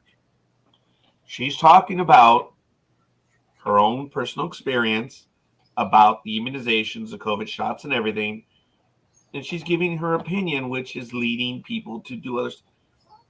And the Cancer Foundation is like, yeah, those opinions don't match with what we're doing here. We don't need to have her as host. So Steele also alleged that ESPN removed her, and that's what she's suing on. So check the merit on that. She also alleges that ESPN removed her from their annual ESPNW Summit, which she also emceed since 2010. Steele also slated to interview Haley Berry at the summit. ESPN claims that Berry's public relations teams will not let her sit for an interview with Steele because of her comments and the surrounding controversy. Wow. Okay, there may be something there, but again, in our cancel culture age, things are different and changing and are inherently dangerous. But folks, the people that are crying cancel culture are the very same that are practicing it. And I mean both sides. And in America, there's the left and the right, conservative, liberal, whatever. It is what it is. Folks, here's my opinion on voting. Do you vote? Awesome. Go out there and vote. If you don't, please vote. We win if you vote. Okay, that's one.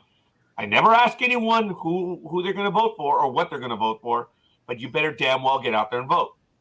That's Scorekeeper's opinion, always has been that way. And yet I get attacked for being a radical leftist.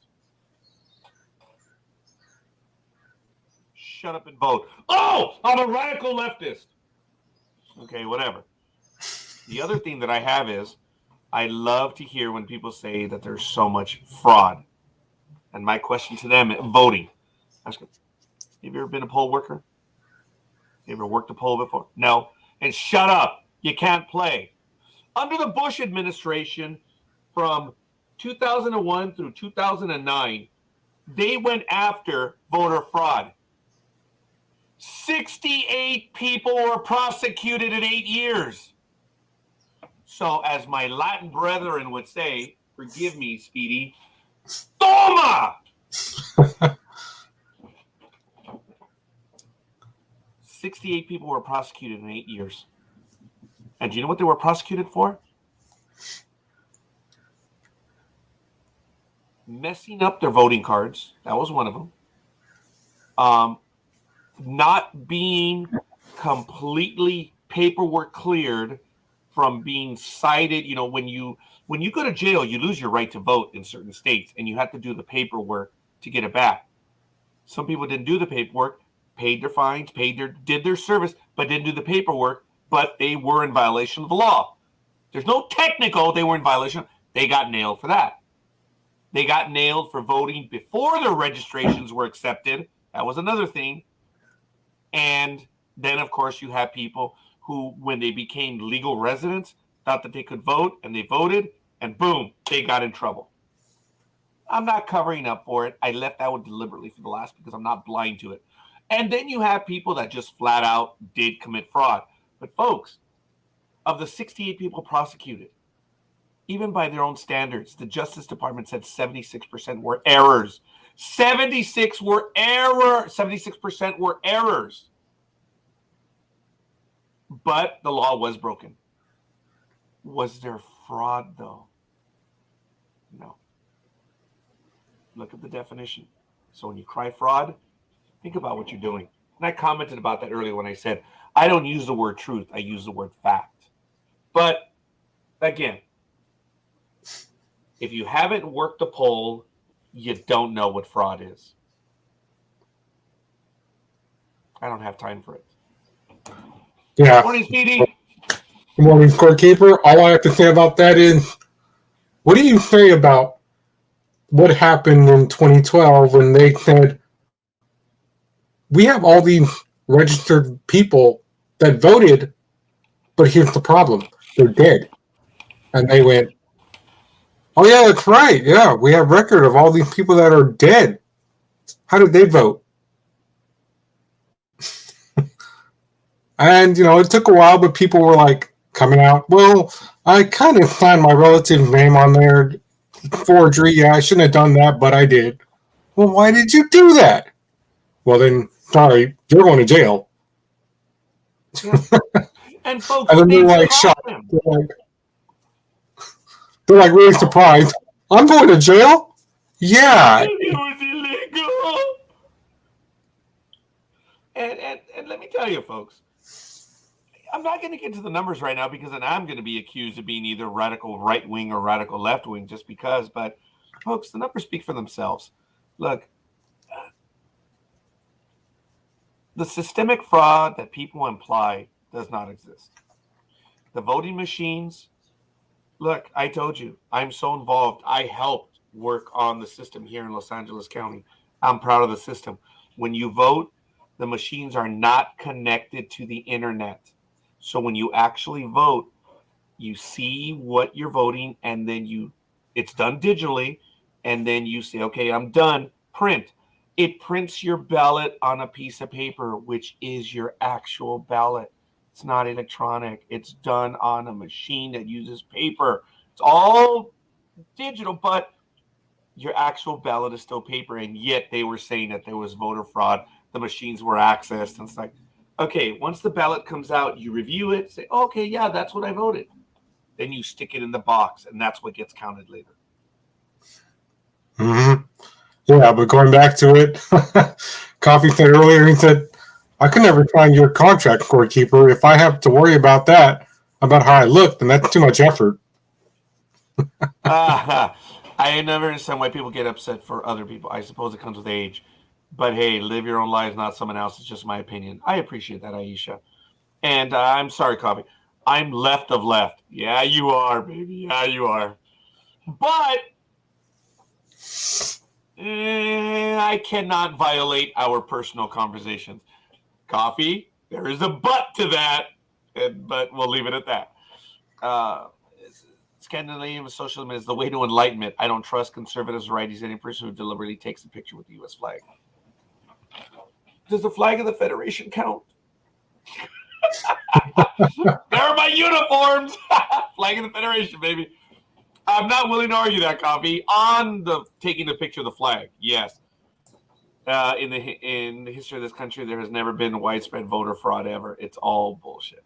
Well, I most wholeheartedly agree. I have been a poll worker, Poll, yeah, since 1998.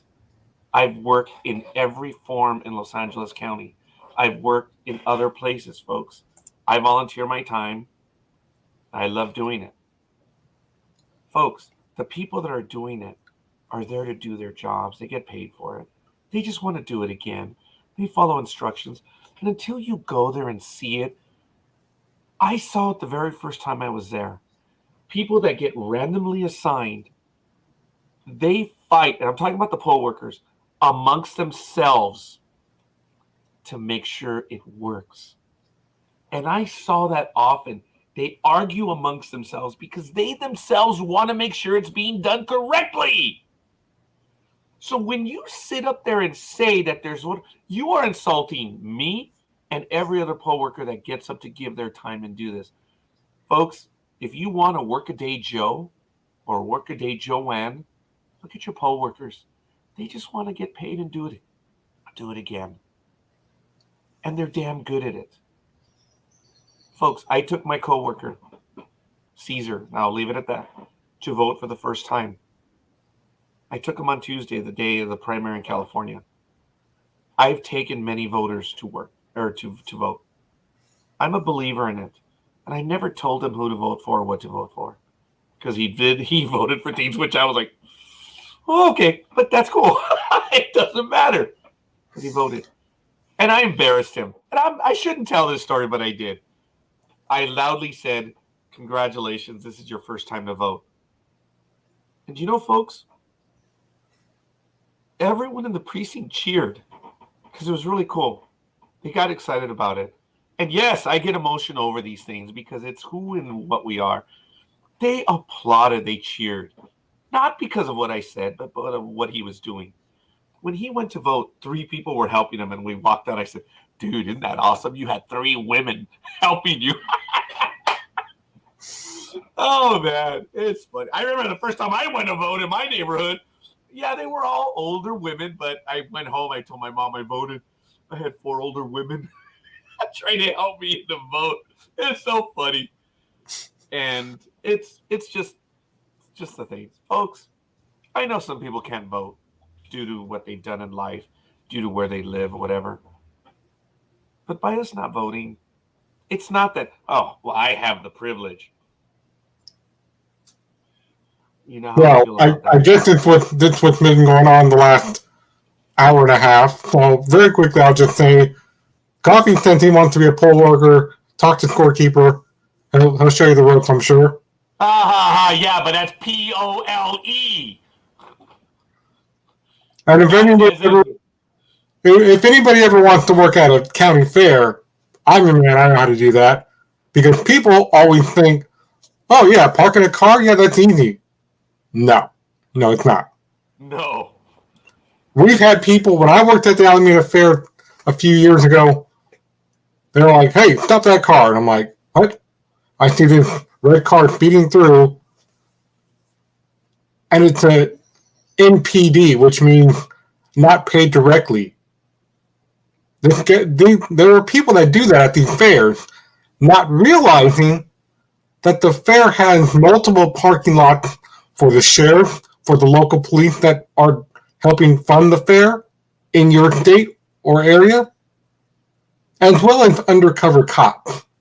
So it's not like you're going to be able to go anywhere. And I was like, and I got on the radio and I said, oh, well, he just pulled into the sheriff's parking lot anyway. They'll take care of him. I'm like, sir, did you pay? He goes, no, I didn't pay. Why do I need to pay? They go, it's an entrance gate. You don't just run. Do you run past the guy at the movie theater that goes, okay, well, $20 for the movie that you're trying to see, and you just running in to try and see a movie for free? No. They will take care of you. That's all I'm going to say. But I guess this is what's been going on the last hour and a half. Have we actually talked sports? Did we even... Yes, we have. I've talked a lot of sports. The audience is still here, thank goodness. Yes, we have. Folks, why don't you let us know who you are and where you hail from? We'd love to know. I know Aisha's here. I believe Tony is. Tony tends to work on Saturday as well, but maybe if he can, I don't know if he's in Philadelphia or Michigan this time around, Motown or the city of brotherly lover, where he travels a little bit. And don't get me wrong, Tony, I'm envious of you traveling, but then again, it does get tiring after a while. But let me know. And good morning! Wow, good morning, Cuervo. How you doing, young man? Thank you for joining us. He's local. Congratulations. Good morning, Cuervo. He is America's General. As you know, he is on the Couch Potato Sports program. He's also done On Campus with Cuervo on this network as well as that network as well. Cuervo, if you'd love to join us, let us know. I just got a new computer. I'm bragging about it. Oh, so nice. What'd you get? I got a Lenovo. It's an i7 quad core, 32 gigs on the RAM, baby. I mean, it's lightning. Oh, nice. It has 1 terabyte on the drive, but I set up the what is it? The 2-step verification for Facebook, but it's on my other phone, and my daughter has that phone right now. So. Yeah, I saw Fleming's post on Sunday where he said, I'm going to have to be doing this show by myself. Cuervo is busy today, unfortunately. I was like, well, okay. Yeah, Cuervo has a life, and good for him. So, Tony, he's in Dayton, Ohio this week, then Pittsburgh and Chicago. Yes. I don't know. Like I said, I don't know where I'm going today. I'm going to pick up my brother around 9:30. So the program will be ending at 9 a.m. I'm out the door. I'm going to Anaheim to pick him up. And I don't know if we're going to go to San Diego or Santa Barbara. It's just the two brothers are going to go somewhere. And as I mentioned, he did say that he might want to do the tram over there in Palm Springs. Did it get stuck a few weeks ago? But anyway. Thank you, Aisha. That is an RTA behind me. I should change that to a thing. Yeah. You didn't have that last time. Is that a computer back there? No, those are speakers. Yeah. For my home theater sound system. Okay, but all the way to the right. Yeah. Because I see. Okay. Yeah. Because I see. These are all connected speakers, and then the two other speakers are actually, next to on the other side of, they're like, right, imagine, see how my hand in Scorekeeper? Currently where my hand is, there's a speaker here and there's a speaker here. So it's the same thing behind me, where I have the TV in the middle, and then I've got the surround sound speakers on the side. And then I've got a subwoofer speaker underneath, so. That's probably what I think it is. Okay. Yeah. All right, well, fair enough. Folks, shout out to everyone. I know the mamas aren't exactly involved on this one, but the mamas were involved for them to be fathers. So to all the fathers out there tomorrow, happy Father's Day. My brother and I were going to go to Arizona this weekend, but there are a lot of fires going on, and it's getting warm, so we don't really want to head out. We're going to do it in October. I want to take him to the crater. It's on his bucket list. And, I'm sorry, Cuervo. I hope you're all right, pal. But thank you for joining us. Hopefully we're not going to bore you too much this early in the morning. I'm sorry. I have talked a lot of sports this morning. So. Did you happen to talk about the whole Dusty Baker, Hector North situation from Sunday? No. So you'll get into that. I talked about the immaculate inning that happened twice on Thursday or Wednesday. So why don't you get into that one right now, Speedy, please? All right. I will go ahead and do that. This one's interesting. Now, come on now. Robert is into second. Now, what's going to be assessed here? Yeah. I mean, what do we have going on? Chris Puccioni, the home plate umpire. I mean, he's got to be out, right? I would think so. You got to run Neris now. I would hope that after the first time a tie was hit that everybody was warm. That's an automatic. Neris has to be out of this game. And he is. There you go. Yeah, now come on, Matt. Don't go thumbs up on that. Yeah, he said you have to. You have to. That's the way the rules work. This one's in an over-the-top thing with Julio Rodriguez. He's a two-run homer to put the Mariners ahead 7-4. But then, it comes into a tie run with 27 hit by pitches. And then the Mariners manager got sort of disagreed, which is why he began yelling. You heard him yelling there across the opposing dugout after France was struck. He goes, hey, that was intentional. This is what led to both mentions clearing. And then it happened again right here in this inning. And, Omar Lopez, they were like, that's it. We've had enough. Dusty Baker comes out and he goes, well, why didn't you throw him out earlier? He started crap earlier. Come on. And they were like, well, now we're dealing with it. Because of Jose Aldom's leadoff hit run, Frank said that Gortez asked him if he thought that the pitch by Neris was intentional. And he said, no, it wasn't. That was off Robbie Ray because he threw a wild pitch early in the game to hit Astros outfielder Kyle Tucker in the fifth. And so this led to, three people and Dusty Baker being ejected. The umpires were like, we've had enough. So, I mean, why would you wait so long to really throw all these players, even the coach out, Scorekeeper? Would you wait this late in the game? It was already the seventh inning. Into the sixth, going to the seventh. To answer your question, look, it looked dirty to me because it was a blowout already. The game was kind of over, and it was bad. He should have been thrown out. Look, I believe in justice on the field, but as I tell you, no dicks allowed. Okay, and they were acting that way, and they should have been kicked out. It was obvious that he hit a home run, and then he got hit. Come on. So, Coffee, I'm not prepared to argue that. He really is good so far, but it's way too early. I'm not going to get into the rookie of the years or rookies of the year. So I just don't want to do that. Robbie Ray has been entirely mediocre this year. Somehow his control has disappeared. When he did in this, and I was trying to find the video on it, And I don't know if Speedy has a video on it. If he could send that to me. If you have the video, I could show it. I don't know if we have the sound yet because, as you know, I haven't been able to get it to work. That's the old computer. But anyway. When he threw the pitch, instantly, he gave the gesture of it slipped. And I recognized it. But I'm like, yeah, you did it a little bit after. Like, it was going on and bam! And at that moment, you did the gesture of it slipping. I'm like, nice try, dude. You hit him. Well, time out for a minute. Didn't he also go back and do an interview where he said, "This is on Major League Baseball. I don't know why they're bringing in these." And it's not just him; it's other big pitchers that are going, "This is not Major League Baseball's fault. We don't know why they're bringing in these crappy balls. They're very slick and they don't handle well. We need the original baseball back." What are your thoughts on that? Okay. First of all, I want to give a shout out to Nick Valente and Jay Simmons. Thank you, folks. You are on my personal page. I'm not able to see your stuff here on the program. I invite you to come on over to the main page here on NDB Media on Facebook or Sports Talk with the Guys.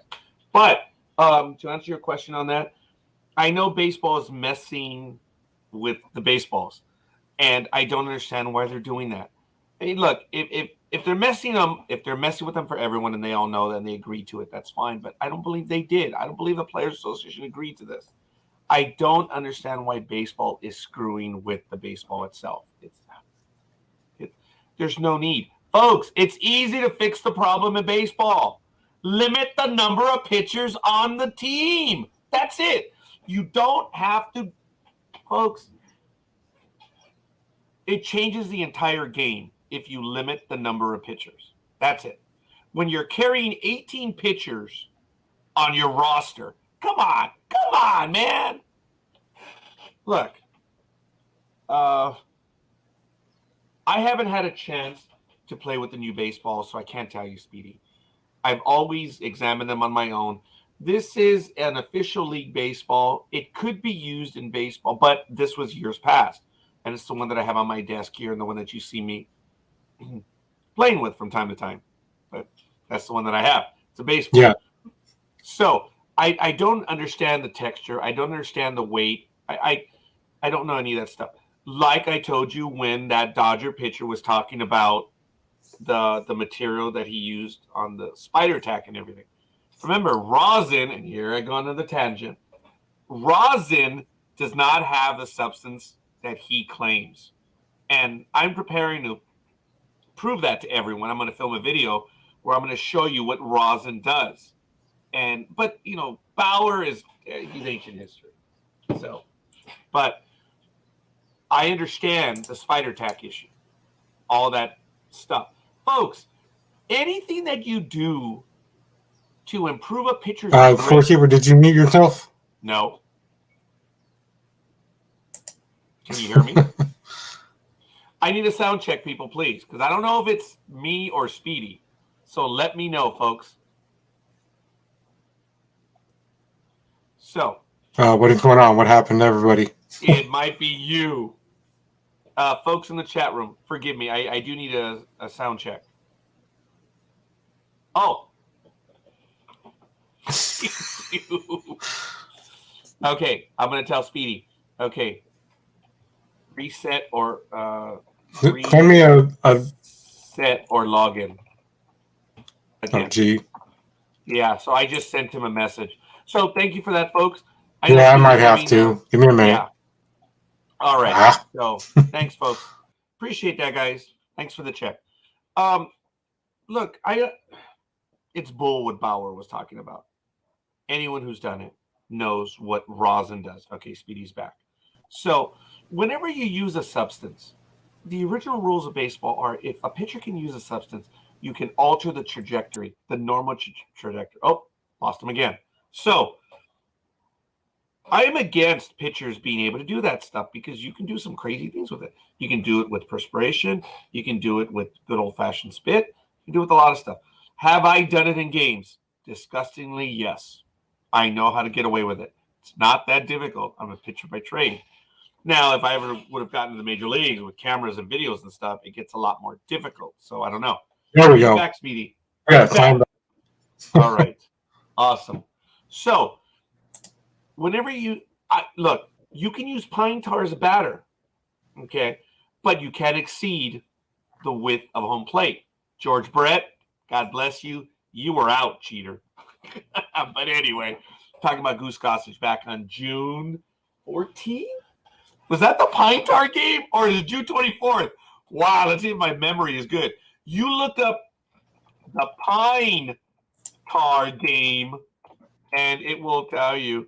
Oh, July 24th. I had the 4 right, but it was, yeah. Yeah. It was July 24th, 1983. Folks, why do you have rules then? Okay. Pitchers cannot use foreign substances on a ball. So, again, I can tell you clearly about that stuff. I don't know about the baseball right now because I haven't seen the new ones. So, I can't comment on that, Speedy. I don't know any better. And yet I just commented for the last 4 minutes on it. Yet I cannot comment on it. Right. Yeah. I played with. Okay. I've used regulation baseballs and I've used non-regulation baseballs. I can make I can make them both do the same damn thing. So for them to blame the baseball without knowing any better, I would say BS. BS. Because if it's the same weight, same texture, same stuff, no one else is complaining. It is what it is, folks. So baseball is trying to limit the number of home runs. And that's why this ball is, I don't think it's heavier, but it's a hide and stuff. Remember, you guys were all probably too young, but remember they were talking about the rabbit ball in the 1980s, in 86, 87, 88, how the ball, it was a juiced ball. Well, the perfect test was when you drop the ball compared to a ball that was from 83 and 84, from a ball that was 87, 88. The regular baseball bounced about a foot, and the juice ball bounced like 4 feet. That was funny. It might have just because one was older, one was whatever, but it was damn funny. But folks, we found out that it was all steroids. People will argue with you, but I look at the numbers. Okay. Yes, Cuervo. And again, Cuervo, by the way, I don't say this disrespectfully. General America, thank you for your service. I, for one, do appreciate it, young man. Thank you. And congratulations. We haven't even told you on air. It's been a while since we've seen you, even though you have joined me a few times when I was alone, which was cool, and I thank you for that. Congratulations on being married, brother. I'm so happy for you. And that car, dude! Oh, my God. Oh, sorry. I'm bringing all the personal stuff out. That car is beautiful, buddy. Way to go. Way to go. What is it? Is it a Porsche? Is it a 911? No, it's a Cadillac. It's not an STS, I don't think, or maybe it is. He's very humble. He probably won't say it on air. But, oh, my God, it's gorgeous. It's a 0 to 60 car. It's nice. And he did, and he earned it. No. He doesn't deserve it. He earned it. That's the way I always say. Because whenever someone says, oh, well, he deserves it. Oh, no one deserves anything, damn it. You go out there and earn it. Exactly. And a lot of people say it like Ernie Banks, I think, never had a chance. Oh, yes, it's a CT5. Yes, folks. Oh, nice. Yo, hell yeah. Hell yes. It's beautiful, Cuervo. And it is. It's a CT5. I said STS because I've driven an STS. I don't even know if they make that model anymore. But, folks, here it is. I'm putting Cuervo on blast in a good way. Look at that beauty. Oh, my God. It is beautiful. Yeah, it's a beautiful, beautiful car. But anyway, don't want to put anything else out there to embarrass anyone, but congratulations. I think that was his retirement gift to himself. Good for you, buddy. I have to admit that's nicer than my Acura MDX. So. Oh yes, that's interesting. And I was about to That's funny, Cuervo, and I thank you for that. You know, folks, the word deserve, it's used in a way that I understand. I'm not being a supremacist pig as I normally am, but the word Sure. deserve is it's almost charity, and it's denigrating. No one deserves anything. I mean, even Don Mattingly, and this is the way they would use the word deserve. And if you understand the word, okay, it's almost derisive. But in America, no one deserves anything. You go out there and earn it. In the case of Cuervo, which I'm talking about, dude, he earned it. He did it. Is he deserving of accolades? Yes. That, yes. Because he earned them. So I'm using Cuervo. Sorry, Cuervo. But in the case of Don Mattingly, everyone was talking about that, you know, for his career and everything. He deserved to play in the World Series. This ain't charity, folks. Bullshit. You go out there and you earn it. No one deserves anything. He deserves to play in the World Series? Of course he does. Why are you talking about it? But you have to earn it. Don Mattingly never got a chance to play in the World Series. So be it. He never even had playoff time until his last year in 1995. And he did very well in the playoffs that year, but it was done. He didn't get it. He didn't get to the World Series. No one deserves anything. You go out there and you earn it. You're about the only one that's going to say that this week. You guys all saw the joke on my Facebook page. I was being a bit cantankerous because we're nearing the end of the fiscal year at my employer, and I was being a little snotty, and I asked Keith, hey, Keith, how do you know? And, of course, I was being a dick. How do you know when I'm being a dick? Keith had the classic answer. When you're here. There's a little bit of a smile from Speedy. Oh, there it is. There it is. So I'm going to go back, folks. I had 3 jokes. I already gave one this morning. That one personal joke, I thought it was funny when Keith answered. It was touche. Folks, no one deserves anything. You deserve what you've done.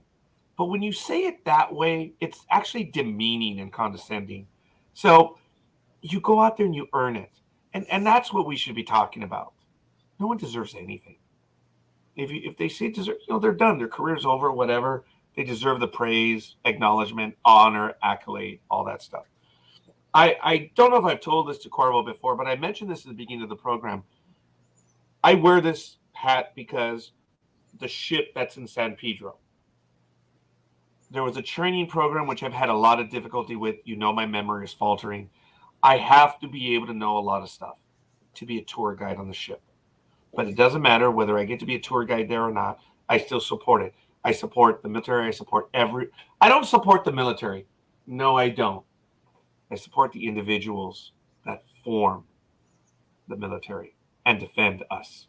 That I support 100%. Always have, always will. So, I'm getting old, losing my train of thought. Iowa. I'm done. I don't know where I was going. Speedy. It was going to be good. It was. Nobody just knew where you were headed, so I didn't know where I was headed. I tell you. Oh my goodness! Something related to work, I guess. Oh, being a jerk or something, I guess. It's what, folks. It just look. Oh, I think I was talking about going to a joke.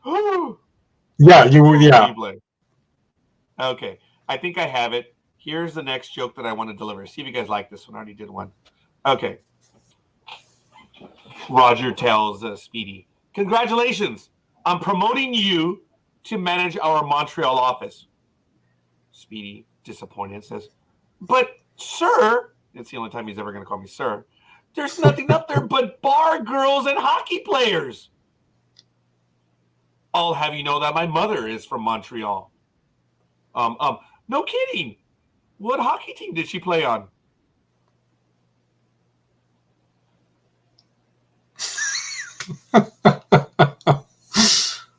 That was funny.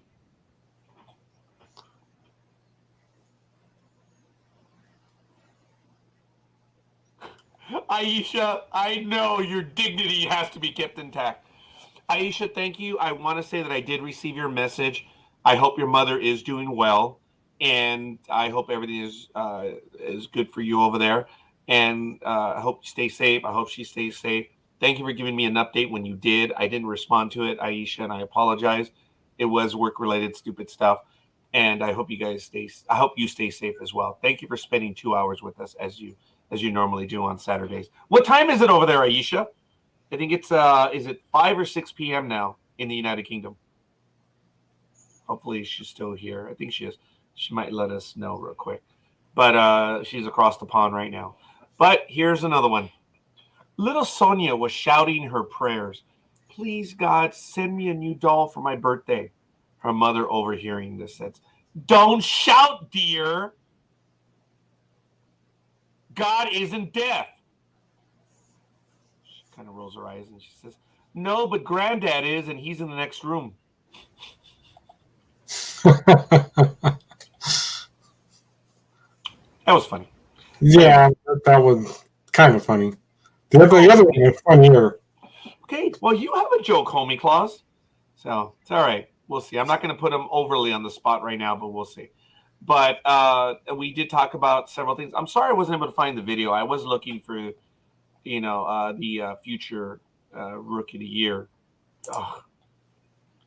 I'm waiting for Cuervo to write in the chat room, hey, you talking about the Hall of Famers of the world? Oh, there it is. It's 4 o'clock over there. Oh, yes. Well done indeed. So, thanks, Aisha. Hope you're well. Looking forward to spending time with you next week as well. So, I will be on. Evernew is going to follow us, but there's going to be an hour-and-a-half gap. Evernew will be on the network at 10:30 a.m. Pacific time. Chris Smith will be on, and check the program out there. They're on every 2 weeks. And I'm going to be on this Sunday, I believe, at 4 p.m. Pacific time. We're going to be interviewing an Australian producer. So we're looking forward to that. It's on calendar. See, I don't think there's going to be a program this Monday night, but we're back on track. We missed the month of May for the professionals, folks. So remember, it's usually the first Monday in the month where we have the professionals. So we're looking at July 4th. I don't think it's going to happen. It's probably going to be July 14th. So otherwise, it's always the first. But then in September, I don't think we're going to have it either because it's a holiday in September. So. Do we really need to discuss this? Well, you can by yourself. I'm glad Kroger actually brought that up because. Oh, you are. Well, only for this reason is the fact that almost everywhere you go up here in the Bay Area will be closed, including the Bay Bridge. Why? Because they're shutting all that down on Monday for the whole celebration, so that the Warriors can, I guess, really parade in off the bridge to their celebration in the city.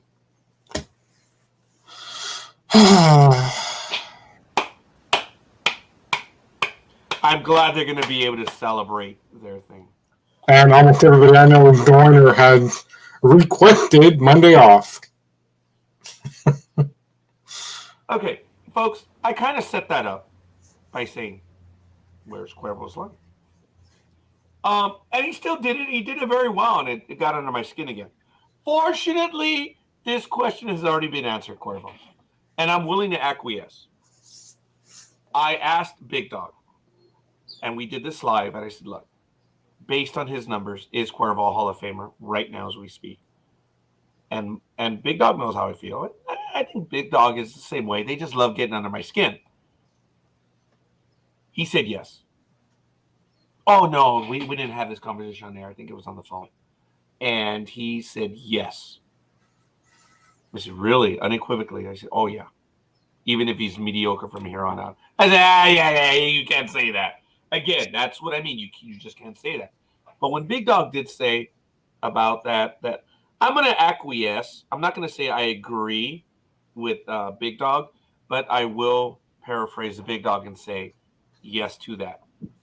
Folks, no one is a Hall of Famer to the Hall of Famer. And now I get my soliloquy. Thank you, Cuervo. The reason why he's not anyone is I Look, it's insulting. I'm insulting my co-host indirectly. When they say future Hall of Famer, I'm like, oh, you're like that little kid that likes to spoil the movies. You think you know, and just because they haven't seen it, you have to tell them. And it also means, you have to tell them what happened in the movie. Yeah, it did. And it's still going to get me going. Okay. There's the other phrase that drives me insane, and I use it all the time. And I've gotten away with it in a staff meeting. I will tell the story in a moment. Oh, several times. And of course, engineers are involved. So, folks, you never know what could happen in their career. And we've seen it. People that were called Hall of Famers a year, 2 years in, disappeared. And it happens way too often. And for you to say, oh, so-and-so's a future Hall of Famer, you're that kid that loves to spoil the movie for everyone. Let everyone else determine it. And it means one of two things, that you are an apron stringer, the little kid that holds on to mama's, apron. That was for you, Coffee. But it also means you really have nothing to say. I mean, that's what you're talking about. You don't talk about their number. You say, oh, future Hall of Famer. So it's really dumb. The other line that Cuervo.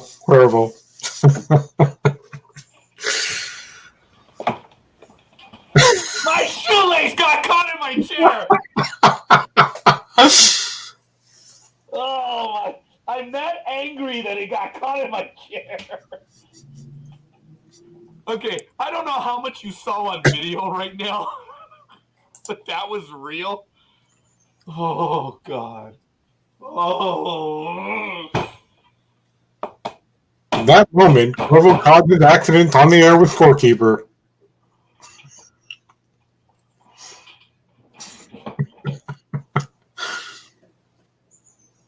The phrase that got me going was the Mariano Riveras of the world.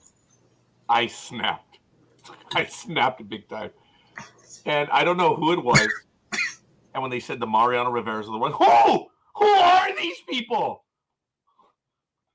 Now you have to stop it. It was funny. I think those are the only two that I have. Sometimes my co-hosts, I think, to try to control me or to put me in my place, and it's real easy, they would bring that up. And it would just, I would squirm. And remember, we were doing radio, folks. So you could hear me squirm on air. You could hear me just lose it. And it just became a running joke. I think all my co-hosts were all in on it. I shouldn't say my co-hosts, forgive me, the co-hosts that I was with. And they were damn good at it. And they would always do it very well. And they would get me at the right moment. And I was alluding to it. It is one phrase which just absolutely just gets on my nerves. And you hear it a lot from the people on ESPN. You hear it from everyone on Fox Sports when they say the so-and-sos of the world. Who are you talking about? What do you even mean? Now, Big Dawg had a wonderful answer when he said the Van Gundys of the world. There are two brothers, so it worked. That one was real. The others, I don't know. But there are no Aaron Judges. Who's the other Aaron Judge? Come on, answer it, folks. It's great question, Cuervo. It's well done. Thank you. Dude, you hit me at the exact spot. I didn't fake that. I really was like, oh, that's the phrase that gets me going. So, ladies and gentlemen, Sports Talk with the Guys, home of the Monday Morning Quarterbacks on Saturday. It is, happy Father's Day weekend. The moment Scorekeeper forgets his lines at 8:05 a.m. What a shock. It is 8:05 a.m. We're into our last hour here on Sports Talk with the Guys because I will be ending the program quick because, as I mentioned, my brother now is undergoing dialysis at this moment. He'll be done by 9. I'll pick him up at 9:30, and we're going somewhere. Don't know if I'm going to San Diego, Santa Barbara, or Palm Springs to take the tram. So I know he's not looking now. That's why I can make that face. I mean, I am afraid of heights, but I love flying. Go figure. Speedy, tell us. I know you got some material. Folks, I commented about the Sean Steele thing, which it's kind of been hanging around here for a while on the First Amendment stuff. They're mistaking what the First Amendment is. That's another thing that irritates me. Does she have an argument? I believe she has an argument. So she's taking ESPN to court. I don't want to diminish. I was trying to use a legal word and I slipped. But I don't want to belittle her endeavor. I don't agree with some of the arguments that she's making, but when you look at what ESPN did, it kind of looks like retaliation. And being a shop steward, an employee, and business owner, there's an argument to be made. But just because you have an argument doesn't mean that the law is going to be on your side.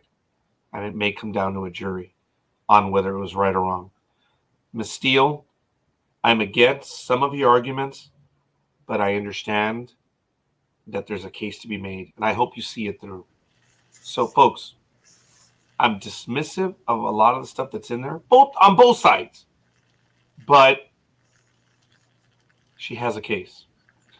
If she would have brought that to me as a shop steward, I would have taken it on. So take that for what it is. All right. Speedy, we've got some time left over. What do you want to get to, brother? Yeah, so we have a lot of material, but if we don't get to all of it today, because I have a lot, we'll certainly come back next week and finish it up, because apparently 2 weeks ago, I actually forgot that the whole reason that Charlotte Flair was taken off TV was because that very Saturday 2 weeks ago when we were on, she was actually getting married at that very same time to Andrade. So she's in WWE, Andrade's in AEW, and a whole lot of other stuff we got going on today. But Scorekeeper, did you know about the whole Anthony what's-his-face, Rizzo, left his message, a closed-door message to the Yankees by saying, we'll just have to see what happens. And it may or may not mean that my timing's near. That's all he said on his Twitter, what you call fake website. Now, this is all because after he was traded, we know that much. Other than that, we don't know anything, ladies and gentlemen. But it's interesting that would happen. And the other thing about baseball is you have to be very, very careful, especially, well, actually, on either side of the bat. It doesn't matter what side you're on. You should be very, very careful, especially when it involves a bat. Broken bat, Flair, trouble, and it drops. It drops, and it gives the Angels a chance. Home plate umpire is down, and that bat broke. Scary situation. Nate Tomlinson is down.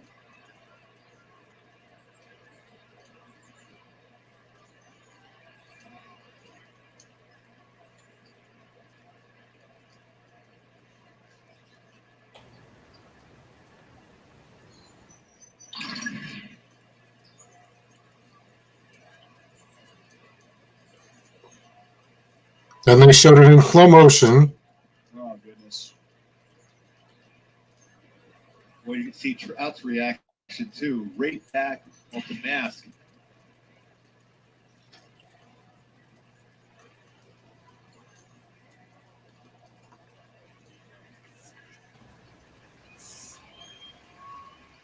And Nate has been incredible tonight behind the plate. Hopefully he's okay. So make sure that part of that bat didn't look like it got through the opening in the mask.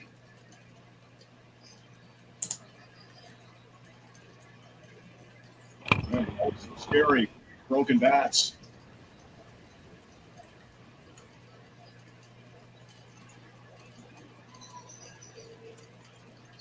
I just saw it. Darn concern for Yep. Nate Tomlinson. You can see some blood.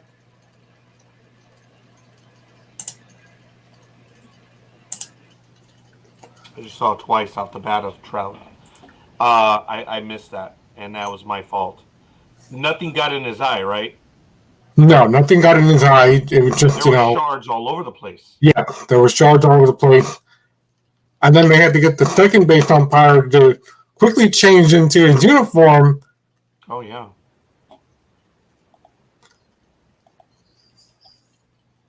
This is a video, right? Yeah. Check it out. Look at it, folks. I'm sorry. Oh, wait. Hold on. Right here. Okay, folks. We're going to have this for the next 30 seconds. I apologize. This is graphic. Okay, I probably should have said I flinched twice. And thank you, Coffee, for that the ump is fine. I'm sorry, folks. I should put a warning on here that the next images we're going to be talking about this, it is graphic. So please be advised. There's no sound, and I apologize. Here we go again. You're going to see it clearly in just a moment. Okay, it looks bad right there. And I did flinch the very first time I saw this. Look, there's shards all over the place when that bat snapped. And look at that. Oh, my. Wow.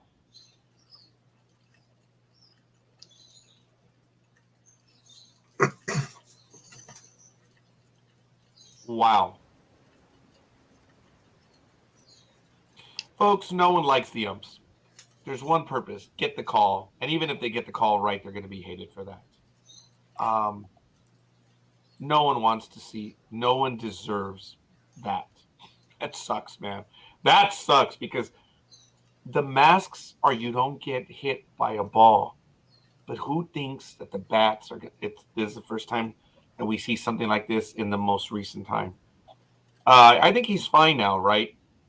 Yeah, he's fine. It was just superficial, but nothing actually went in his eye, thank God. I agree. Wow. But it was interesting. I thought you were going to let the rest of that video play because what happened was everybody else can look this up on YouTube themselves if you don't believe me, because as he was being walked away with the coaches and with the ER staff, I thought you were going to let the rest of that video play because that's all there was on that video. He stopped right there where the video stopped on your end. He stopped and he turned around and he goes, here. He remembered to give the play card to the other umpire that was. Oh. And the announcers were like, wow, that's amazing presence of mind that he remembered to actually hand the card off to them, even though it's already the ninth inning. But still, they were like, we need the card. And I mean, they didn't tell him that. He's being walked away, and then he goes, wait, I need to do something. Here, that's from my back pocket. Give that to so-and-so when he comes and take my spot. It was like, wow. Yeah, presence of mind, getting cracked on the head, bleeding, and he's like, oh, wait, I didn't see that. And I appreciate that. Coffee also says he was watching the Brewers play last night, and the announcers talked about that very incident. The ump got checked out in the hospital. It was fine. Thank you for that, Coffee.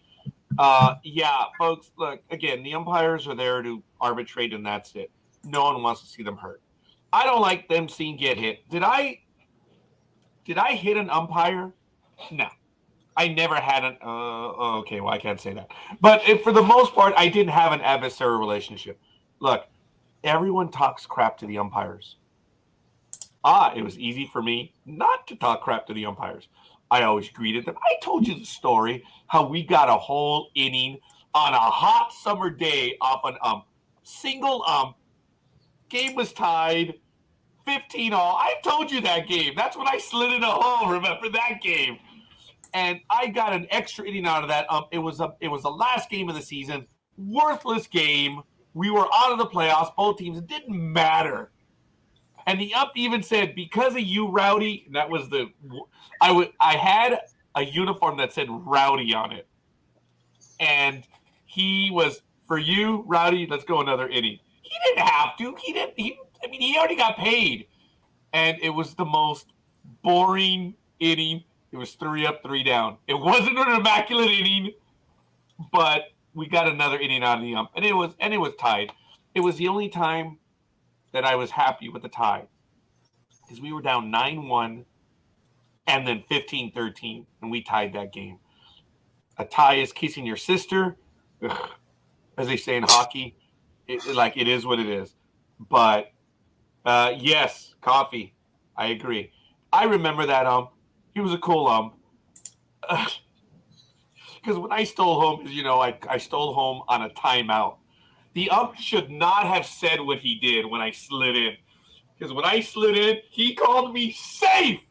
And he said, but I called time. Oh, God. Oh, my God. I've told you that story. It's embarrassing, but I went out of my way to make friends with, not make friends with them because, the enemy of the enemy, but anyway. But you don't piss them off. And did I know of the 3 years that I played semi-pro ball, did I get calls? You bet damn right I did. Whereas no one else did, I did because I treated them as human beings. But there were a few umps that I disliked. So did I try to hit them? No. I never deliberately, and I'm not being coy, we never set up a play to hit the ump because I know that there are teams or videos on YouTube, right, Speedy, where you see that they hit the ump. And there are times, don't get me wrong, if the play, I know why they hit the ump. Is it right? I'll leave that for you to determine. All I can say is, if you take the time to actually hit the ump, you realize you're risking everything. You're not going to get a call for the rest of the game. So you know what you're doing, and you may not get a call ever again from that ump. You have to consider that. And the call was so bad that you got to go in there and you got to nail the ump. Ooh, consider it. So, Coffee says the only pitching he ever did was 2 innings in Little League. 6 up, 6 down, 3 Ks, 3 grounders. Well, I had a CIF record in high school for a little while. I pitched 3 innings, only facing 8 batters. Yeah, Justin Upton was also hit. As a freshman. Go ahead, Speedy. Justin Upton was also hit, and they also believe that game was intentional. But then, 3 bats later, it's like, well, that's a strike. And the batter is going, oh, well, screw you, ref. What the hell kind of call was that? And he said, well, after the game was over, he's like, well, I don't even know why I'm complaining about that. The game was already over. There's nothing I can say or do about it. I don't know what came over me. And I'm like, well, yeah, everybody saw you on live television, dude, screaming and cussing out the ump when, the announcers even said that was outside the strike zone, and they don't know why the umpire called it strike when it was clearly not. But, And then this small little story that everybody's trying to get their hands on, nobody really can because maybe this is something that Major League Baseball is trying to hide, in the fact that everyone's saying the Browns have no one to blame for themselves for the Baker Mayfield situation. So, go ahead, Speedy. Yeah, that's what you're talking about, right? When he got hit. Yeah. A former Angel, no less, if I'm not mistaken. Yes, he was a former Angel. He got hit 7 and watch the picture. Okay, it's 7-0. Looking at that, you already have a runner on. It doesn't look to me like he was trying to hit him. Yeah, but this is the same pitcher that started. He's trying to start the whole collusion with other pitchers about the whole, what I mentioned earlier when I said that Major League Baseball, it's their fault for sending these new balls out because they don't have a grip on them. And that's why this happened, he said. Oh, Speedy. Okay, Cuervo, thank you. I hope everything's good, buddy. And thank you. Anytime you want to join us, young man, we'd love to have you on as a guest as well. So thank you. Hope everything is good, Cuervo. Looking at the video, I don't think there was any intentional.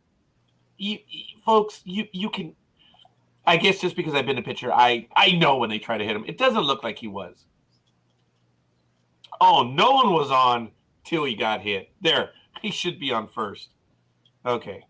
Yeah, and look, the pitcher's going and he's getting closer and closer. Usually when it's intentional, you don't get close to them. That's a human being right there moving close. Yeah, why was he on? Maybe he was trying to get out of the game. I think he got rocked, yeah. Yeah, that's a good question. Yeah. Folks, I don't see it as he was trying to hit him. I don't see any intentional evilness there. But you did mention it, Speedy. Look.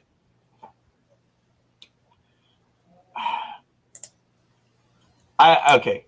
I have to see the baseball before I can comment. I understand that there's some players complaining, but notice, nothing personal, but the guys that are complaining about the ball are the scrubs. Who's complaining? I don't see the ERA leaders complaining. I don't see the guys that are winning lots of games complaining. It's always some extra ones. So I don't know. I don't know what to tell you. Personal opinion. But I'm going to see if I can get one of the new baseballs. I'm going to go to a game, Speedy, and I'm going to get me a baseball.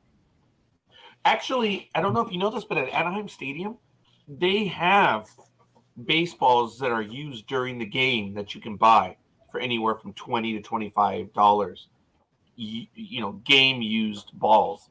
So who knows? Maybe I'll have to invest and get me one. I don't know. We'll see.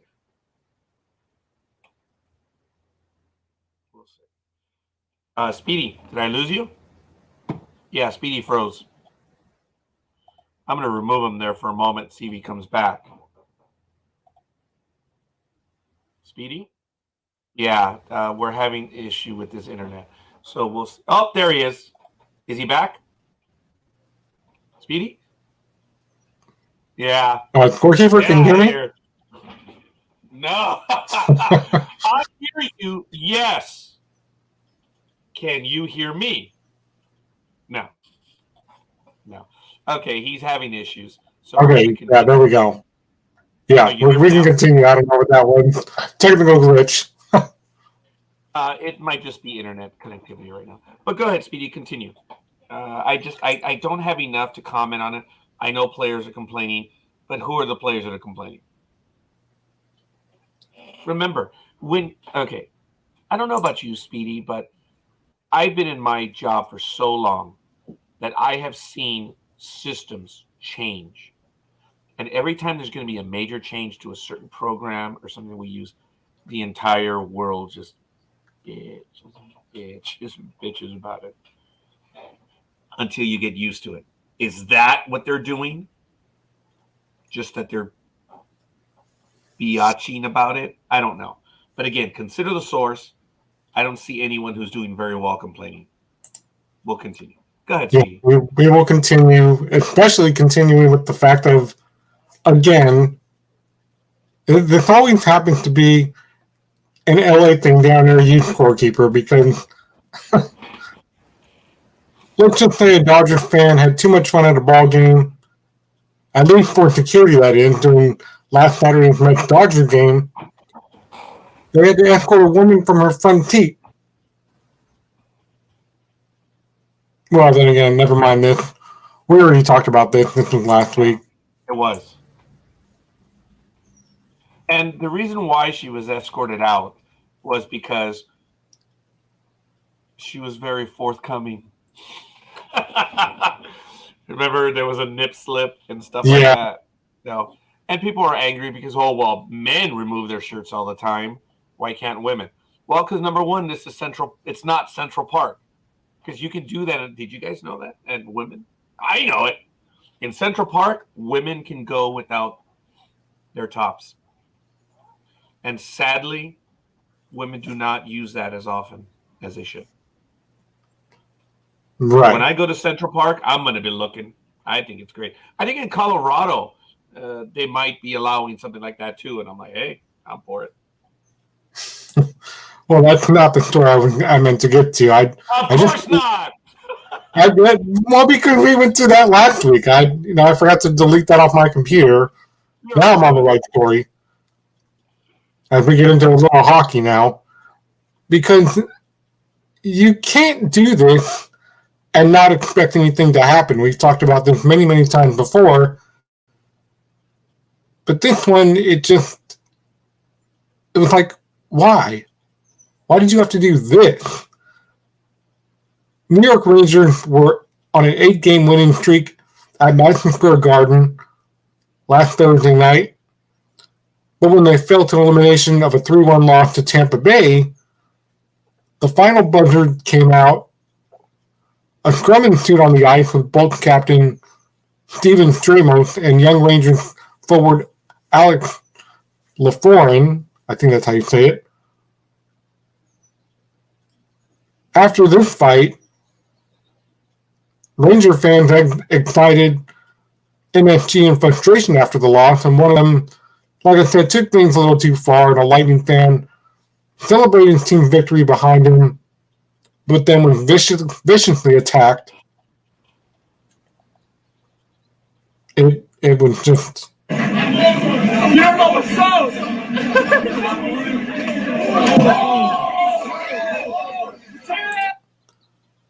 Now, what you heard there, ladies and gentlemen, he just cold-cocked a Tampa Bay fan right in the face for no reason. And he has been identified as 29-year-old James Astro. He's from Staten Island. He turned around and sucker punched the other guy in the head. The Lightning fan had no chance to protect himself. The victim collapsed and hit his head on the ground, and then got protected by amicable, responsible Rangers fans who said that he got consciousness back after 5 minutes after the attack. And then it got stupid and crazy for him when he saw a whole bunch of guys running after him. And they're all wearing ties and suits, and he's like, what is this all about? Why am I being chased by these guys? So, Speedy, forgive me. You're talking about the guy that got knocked out on video by the former heavyweight fighter, right? No. This was at the Ranger Tampa Bay game at Madison Square Garden after the hockey game. A Lightning fan and a Rangers fan, I guess he didn't like what the Tampa Bay fan had to say, and he just knocked another fan out for no reason. You know, like the whole Brian Stowe thing. Remember that? Yep. Because he was a Giants fan, they beat him up for it because they were from L.A. So this guy goes, well, I'm from Staten Island. I don't care for Tampa Bay. And he's walking away, but then he turns around and just cold-cocks a Lightning fan for no reason. And that's why I say, why? And then I got it. Yeah, see? And then he got confused because he saw all these guys in suits and everything. Yeah. Nothing was said. Whittington even told cops he said nothing. There was no reason to provoke this. Why did he hit him?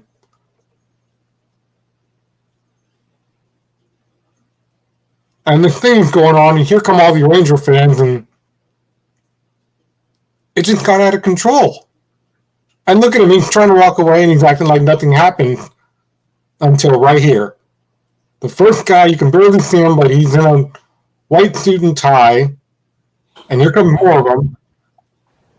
And he's wondering, what are all these guys in plain suits and shit coming after me for? Because they're undercover cops. Oh, wow, good. I didn't know that. Yeah, and there's one of them right there, and he's making sure the guy's okay. And look at these kids. Even these kids are like, what are we watching? See, here comes more security. And they basically, even though this guy turned around, behind him, they're actually, well, he didn't actually show it, but they were at this time is when they're arresting him. folks, that's bull. I mean, dude, you're going to get head on a swivel. Yes, Coffee. I get that, and I worry about. That's why I don't like going to Dodger Stadium anymore. I don't like going to Dodger Stadium because number one, the traffic has just become unbearable, and two, because you have stupid. They're not fans; they're animals. Go, Speedy. And this girl right here and her dad, the fat guy, was like, and they actually pointed him out. You see the fat guy right there, her dad talking to these cops, and he actually gave him a description, told him what he was wearing. He said he was wearing a Lightning jersey with a black hat, but he's got a shaved head, kind of shaved, and he gave the cops a full description of what the guy looked like, and they were like, okay, well, we got him anyway. We're down there. We're going to talk to him, find out what. So he's pointing him out. Oh, so he actually ID'd him. Yes, that's important. Yes, along with other Ranger fans who were attending to the guy. Because, like I said earlier, you saw it earlier where he just walked away like nothing happened, like he was going to get away with it. What a thing that the young lady happened to be recording. Just happened to be recording right there, and saw that. It doesn't always happen, folks, but everyone would care. It's BS, folks. Look, I mean, it's BS. Look at it. Oh, Yeah. That was unnecessary. Yeah, see, and all the Ranger fans were going after him too, right there. You see them all going, "Hey, what the hell, man?" And there he goes. He's just walking away like, "I didn't do anything. What are you guys after me for?" No, they got him, and I'm really happy. And he should be charged for everything. And well, I was drunk. Yeah, and that's it. Okay, I'm being stupid. I was just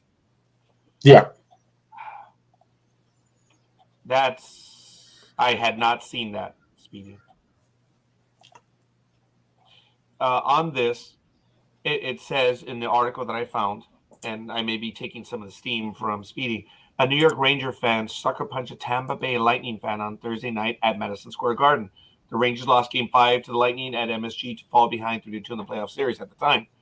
A video taken in the concourse after Game 5 shows a Rangers fan in a red shirt sucker punch an unsuspecting Lightning fan in a blue jersey.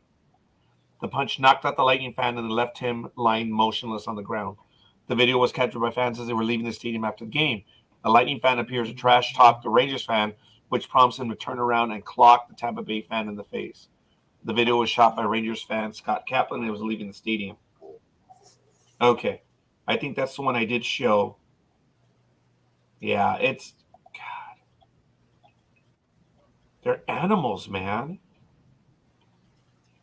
That's not a fan. That's an animal, Speedy. Yeah, clearly.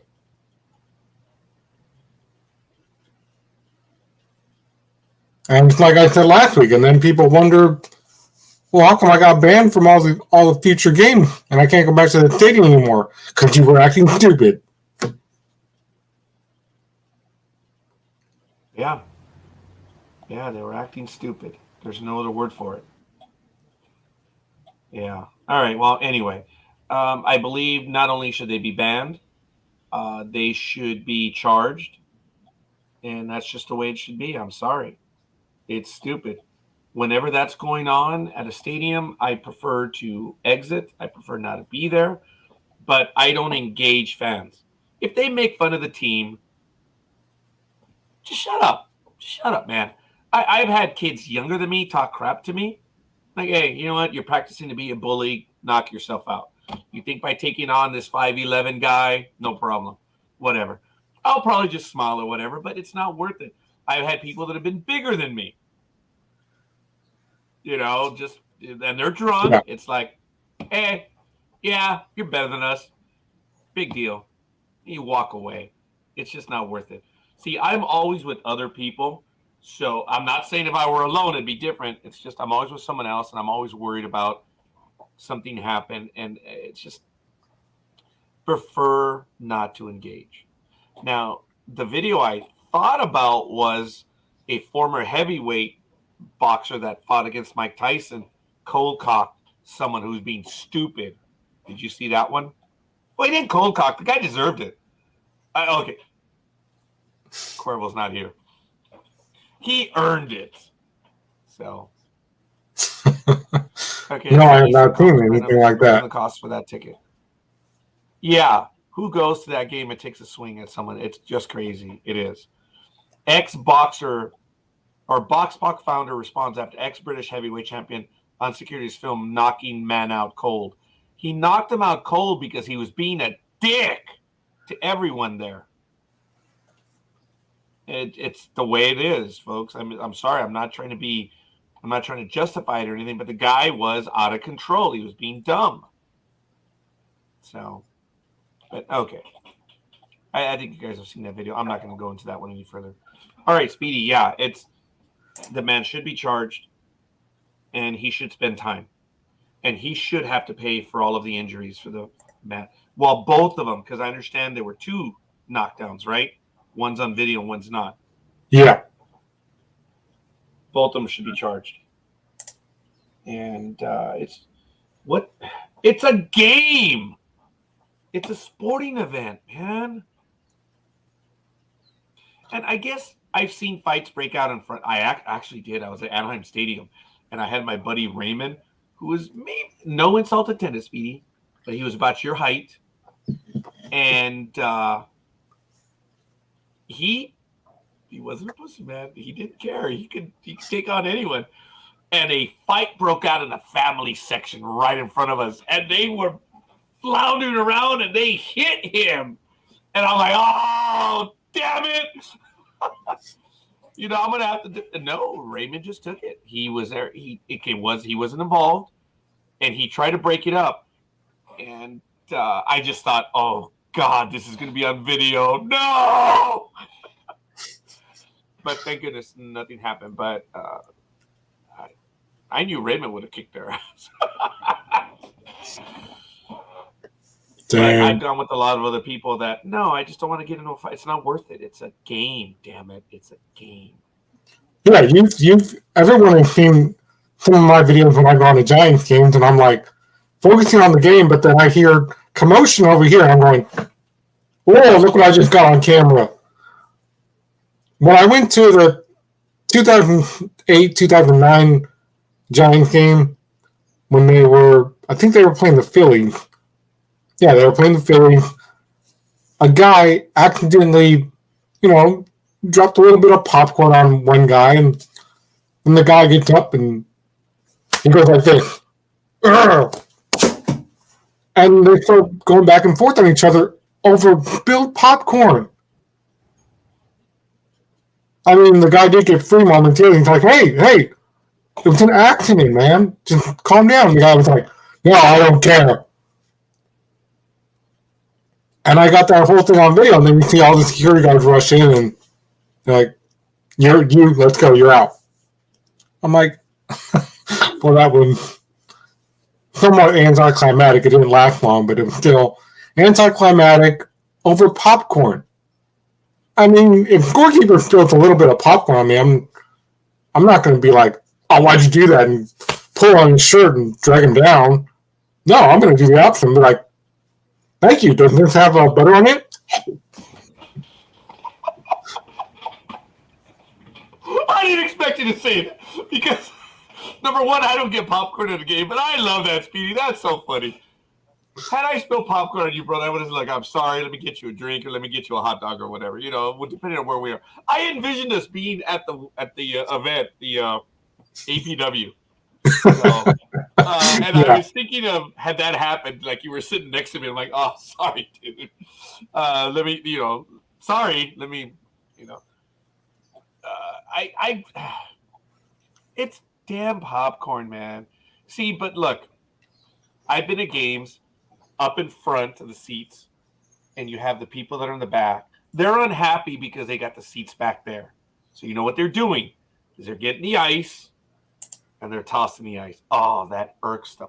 And they throw the popcorn, And Yeah. because they're drunk and they're looking for a fight.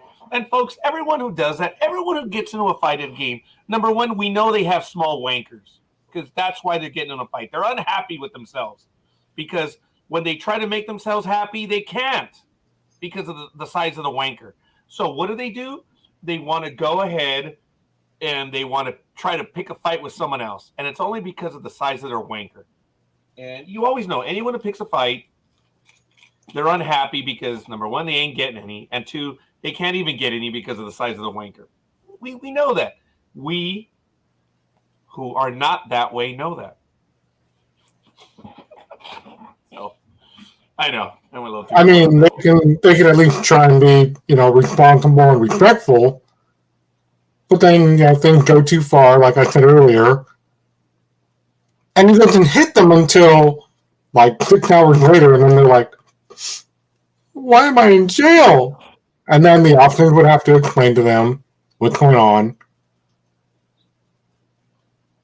Yeah, I agree, Coffee. I agree. Come on, man. Come on. He's being loud at what? I know why. Because Karen next door was unhappy because she was trying to do a YouTube video or a FaceTime and the guy was being too loud. I don't care if fans are being loud. As a matter of fact, when we went to the Angel game last week, there were some fans that were being stupid loud. I'm like, you know what? What are they doing? They're making loud noises. BFD. You're at an open air stadium. Come on. I agree with you, Coffee. And I'm glad you did, man. If I see a fight, I'm the first one. He did it. I will always do that. We're gonna be like that dad that we saw earlier in that video who was like, I know who did it. Officer, come here. It was that guy. He's wearing that jersey. He's got a half-shaven head. And he's got white shoes. And they're like, oh, that guy. The one that my other officer stopped. Yeah. And they're like, okay, we got him. Don't worry about it. Thank you for the description. Yeah. Yes, I agree. I've done that. I've done it at games. When we were at the game, it was funny because we were on I think we were in section 303 of the stadium. So for those of you that know, Angel Stadium has, there's 4 sections. You have the field, and then you have the extended concourse, the terrace. But it's all on the same level in the bowl. And then you have what they call the third level, which is really the second one. I love that one, the 300 seats. Then you have the suites right behind us. I love those seats because at most you get 10 rows right there. And the seats are padded, so I love those seats at Anaheim Stadium. That's where I sit. So if someone throws something at you, you can look around and you can, I know who you are, you little bastard. I know exactly who you are. As opposed to the field seats, which you can have 29, 30 rows and finding which idiot. Anyway, when we went there, I was up and we were up in front. And I think it was row 3, section 303 or 304 at Anaheim Stadium. And a ball came in and hit someone. And I looked down. And from my angle, I'm looking down at the field seats. So I'm looking down at the girl. She went like this. And I saw that the ball hit her. But the guy she was with tried to get the ball that bounced off of her. And everyone around it, I pointed down and she got hit. Because she did not move. And for about what for me was an eternity, which was only about 10 seconds, she did not move. And she stayed down there. And I yelled, well, I didn't yell it out, but I pointed. I said, she got hit. And no one around her noticed it. When the scrum was over for the ball, the guy finally, he's like, hey. And he goes down to see. And the usher immediately pulled their straw hat, pulled it off. All the ushers pulled their straw hats up or, took it off and put it in the air. That signifies an emergency. What sort of emergency? I don't know. It took the first 8 people about 40 seconds to get there from the moment the straw hats went up. And I felt bad because she had to leave the game. And you could tell there was she had a towel. It was a white towel, which wasn't white anymore. It was dark. It was crimson. She got hit. She was bleeding.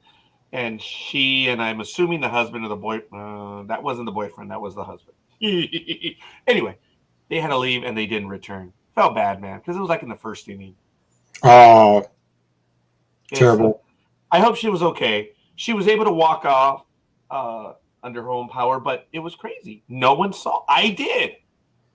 And I did. She got hit. And, even the other guys were, Peter and Caesar were looking at what was going on, and she hasn't gotten up yet. She hasn't moved. See, that was my thing.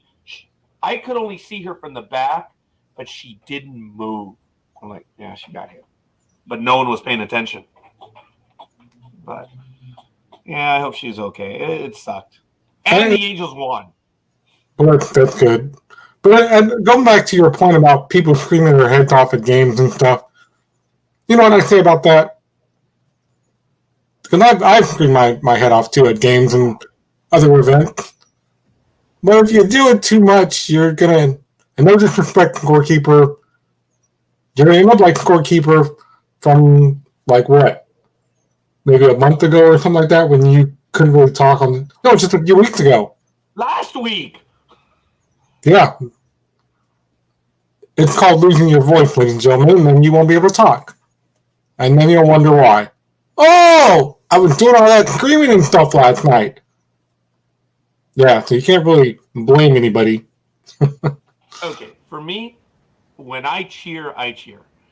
And for those of you that don't know, when it happened last year on August 21st, when we went down to San Diego, the Padres were losing 3-1 in the bottom of the ninth. And when Cronauer hit the home run to tie it up, I cheered. I was like, yeah, baby, the home team. It was awesome. That one cheer, I could not talk for a week and a half. All of my coworkers loved it, though. That was funny. They all loved it because I couldn't speak. So that was crazy.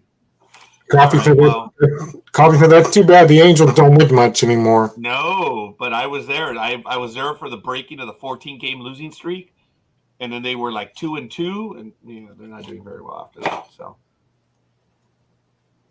well, dude, he is Cronenworth. I said Cronenauer, didn't I? Yeah, Cronenworth. Yeah, dude, he actually is. He's the one that hit that home run and tied it up, baby, with 2 outs, man. Bam! And we were laughing because, I chirped during the game. And when they started leaving in the 7th and 8th inning, I'm like, yeah, typical fans. We don't leave. And there were a lot of fans there, Padre fans. I was in a Padre group. We don't leave. And they tied it up, and they won it in the 10th. Folks, that was an exciting, fun game. That's the game where my sister, when I was cheering for the Padres, goes, hey, why are you cheering for the Padres? Well, with respect to Tony, she's like, who's Tony? It's okay. With respect to Tony, I'm not going to cheer for the Phillies. I'm at home, San Diego, we're cheering. And I said, you always cheer for the home team, Rose, except if you're in Boston and San Francisco. And the girl in front of us, look at that. She did that. She looked at her boyfriend, or the husband, who had served, by the way. I talked to him a little bit later. He said, yeah, I'd agree with that. We're Padre fans. We're Dodger fans. We're not going to cheer for the Giants, pal. I'll never cheer for the Giants. Are you sure about that? But I will cheer for the Giants much quicker than I will for the Reds. I'll never cheer for the Red Sox. Well, the only time I'll cheer for the Red Sox is if they're playing the A-holes. So whoever plays the A-holes, I'll cheer for them. But if it's the Red Sox, anyone, I'll cheer for them against the Red Sox. So a quick note. Oh, another big-time rookie is getting called up, finally healthy. Tigers' top prospect, Riley Green, is in the majors, or will be shortly. Oh, cool. Yeah, there you very go. Cool. Tony, that's for you, pal. So, look, we're down to 11 minutes, man. What else do you want to get to, Speedy? Because I do have to leave at 9. I'm actually out the door at 9. Okay. Well, just very quickly, since I have you on, I just have to say, when fans leave early, the security, at least in your area, they go, nope, excuse me, sir, scorekeeper, go back to your original seat. That's not your assigned seat. You have your ticket. Because I see people do this a lot, where they go, "Oh, look at all those people left. Let's move up front row center," or something like that, or like in upper deck or the third deck, and people and their families will actually move all the way up just so they can see. And then, at least up here, between the A's and the Giants, security's like, no, that's not your seat. You need to go back to your seat where you were originally sitting when you bought your ticket. No.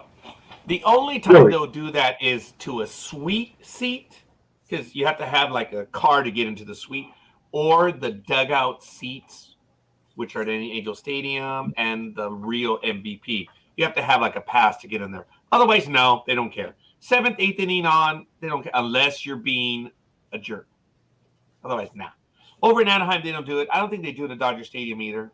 They most certainly didn't do it in San Diego, or if the seat's open in front of you and no one's there.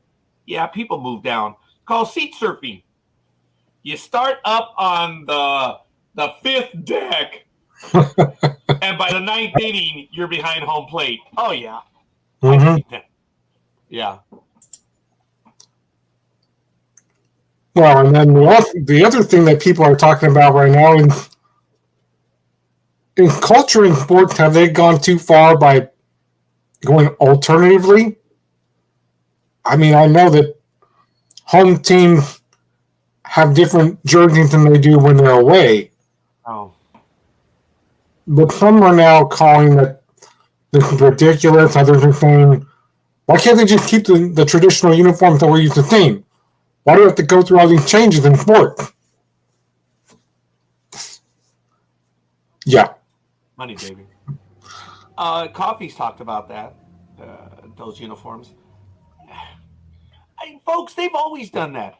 When we went to Anaheim Stadium, 98, 99, 2000, 2001, when I was getting the family seats for $4 for adults, $2 for kids, those were a bargain. We went there so often that we had 10 different baseball caps from the Angels. There was a silver cap that they had for Future Day when they wore different uniforms. I mean, they just do it. I mean, it's something to bring the fans in. I have so many bags, handbags, bats, caps that the Angels gave us over the years, and even the Dodgers. Dodgers have given us stuff too. And I remember we had a Darren Erstad bat. It was a full-size bat, man, that we got exiting the game, and you only got it if you were there after the 8th inning. So everyone who left early, dumbasses. See, and that's the other reason why whenever I'm with Anthony or with somebody else or with my family, or even just me, I don't leave right after the movie is over, because in the last 15 years, they're like, wait, the movie's not over. We've got an extra scene. We've got a deleted scene. The first movie that happened to was when the first Transformers in 2007, Michael Bay did that, because people were like, oh, well, here come the credits, and then the movie goes dark, and it goes, I am Optimus Prime. And then everybody sat back down because they're like, wait, what's this about? And you see, the whole interaction between the women Decepticon army and the female who was part of Optimus Prime good guy team for the Autobots. She's like, I never liked you. She goes, yeah, well, you're a dying bitch. And then it's like, well, now what's going to happen? Now we're ready for the next one. Which is why, and you talked about it earlier, where you're like, don't be that guy or be that person who spoils everything. Anthony was so tempted when the Avengers movie, when after Endgame was over, he's like, I got to tell everybody. I see all these people. I'm like, no, bro. Shut up. Shut up right now. Because they have all these people in line. They haven't seen anything. They're in line waiting because we're leaving. He so badly wants to spill the beans on the ending. I'm like, this is the Endgame. This is the most important movie in the series. Don't ruin it. And he started to, and some of these people were like, are you trying to ruin the movie for us? I was like, oh my God, he's gonna get us killed. That guy. I don't know who he is. Yeah. Mama dresses him funny. Yeah. It's crazy. By the way, I alluded to this earlier when I said that I said in the staff meeting. Well, it seems to me that the engineers of the world all hold this elitist, ignorant attitude towards designing systems in this manner. And everyone missed it. They're like, well, no, you have to understand how we do it. I'm like, oh my God, I don't care. I don't care. And I was like, I didn't say it out loud, but I'm like, oh my God, I'm in this conversation. It was an insult, and the guys missed it because I said the engineers, the civil engineers of the world are stupid when they design it this way. And they're like, oh, well, no, you have to understand when we do that. I'm like, no, don't care. I don't. I just have nothing for that. But, hey, it is what it is. I had to throw that one in because I did insult civil engineers. Why? Because I can. Okay, and since you can do that, I can do this, because I know you've got to leave pretty soon, but we're going to do this just to get things started, ladies and gentlemen. This was a waste of time. That's all I'm going to say about that. Oh, okay.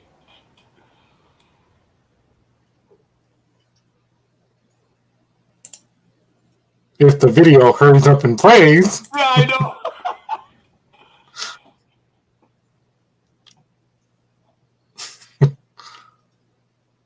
Yeah, maybe not. Okay, here we go.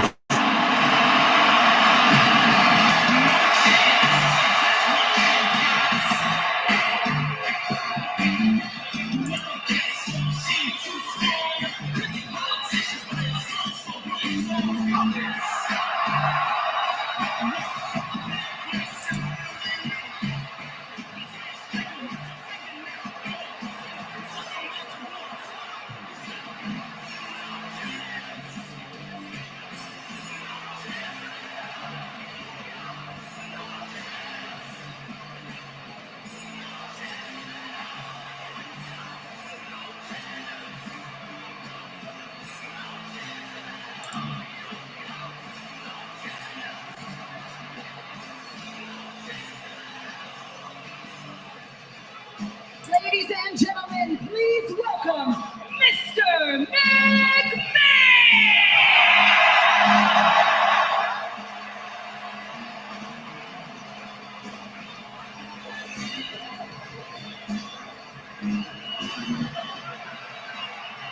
It is a privilege, as always, to stand before you here tonight, the WWE Universe.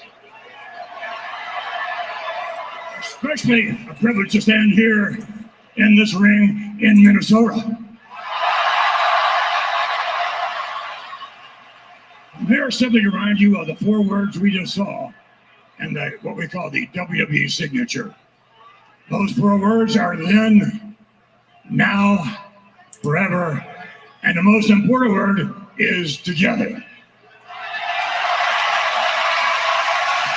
Welcome to SmackDown.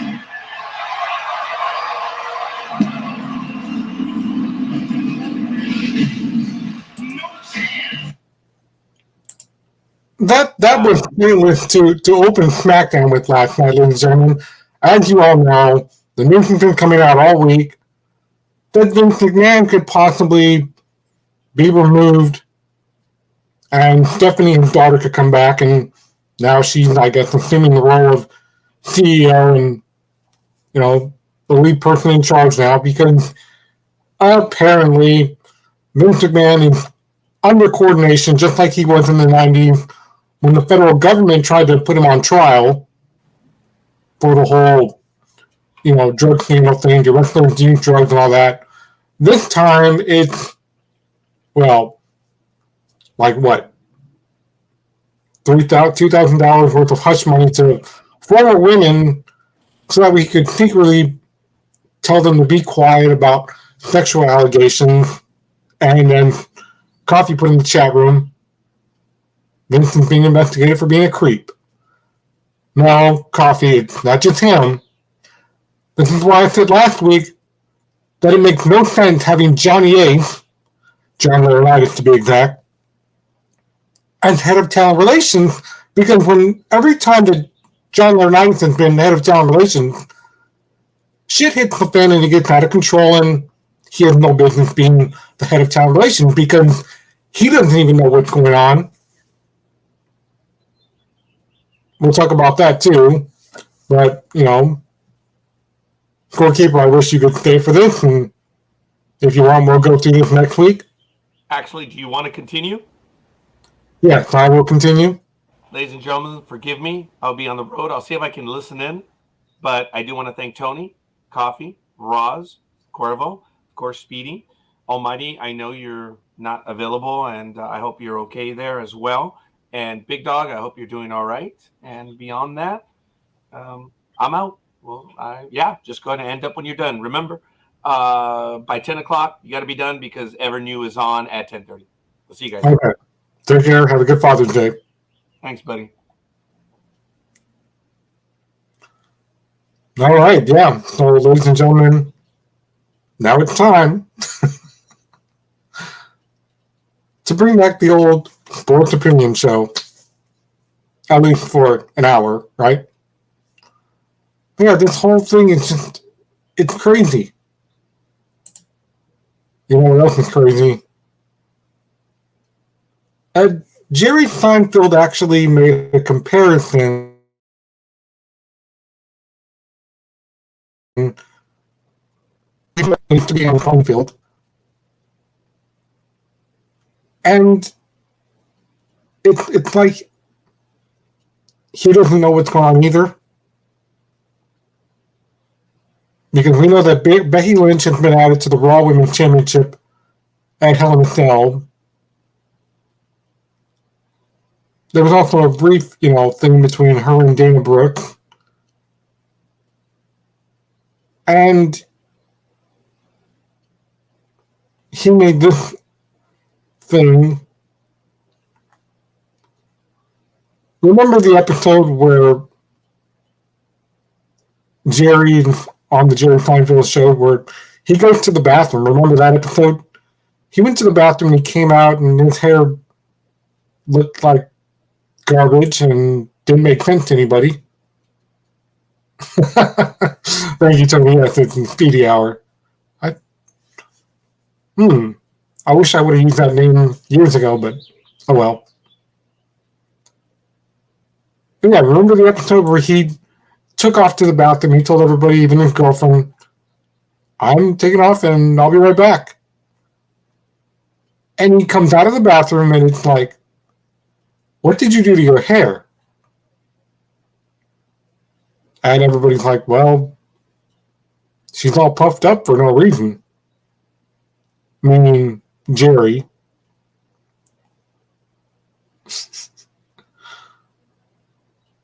And she's got the same shirt and everything. And so Public Enemy's podcast, they tweeted this out with the image. You can look it up yourself on comicbook.com. Oh my God. Becky Lynch stole Jerry Seinfeld's shirt. I mean, he's almost got it down to a T. So, I mean, that's just hilarious right there.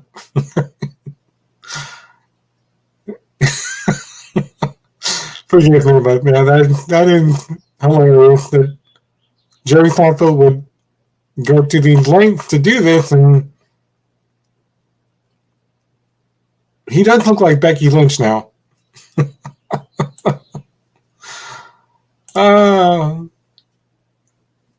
Congratulations, Jerry Seinfeld. You are the new, well, you're the poster child for.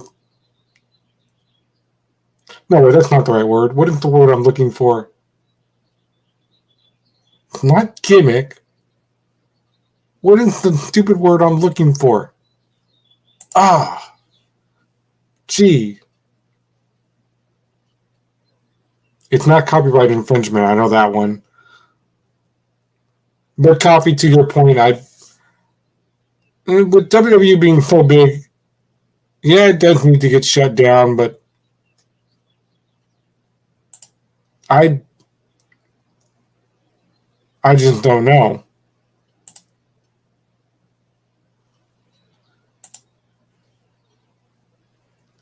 It would have to say more and more of that is coming around.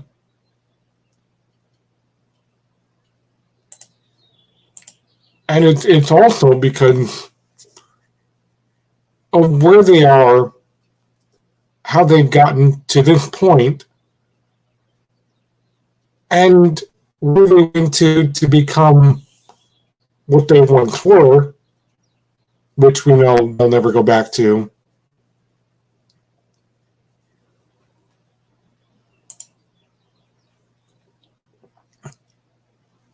And especially, they've got, excuse me, they've got other problems going on.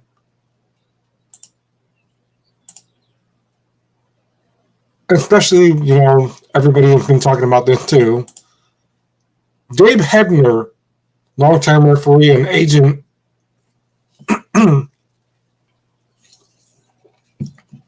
has passed away.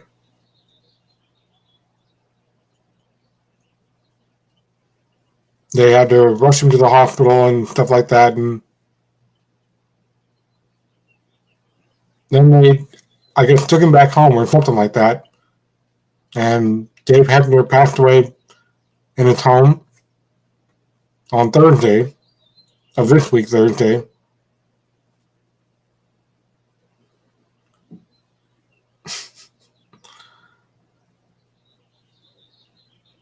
And it's interesting that the most iconic moment in wrestling history was, we all remember Andre the Giant wrestle Hulk Hogan,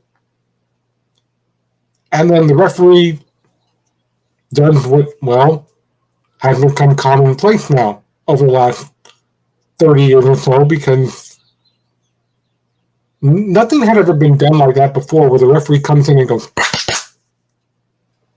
it's called a fast count. WWE tried to take credit for that, but no.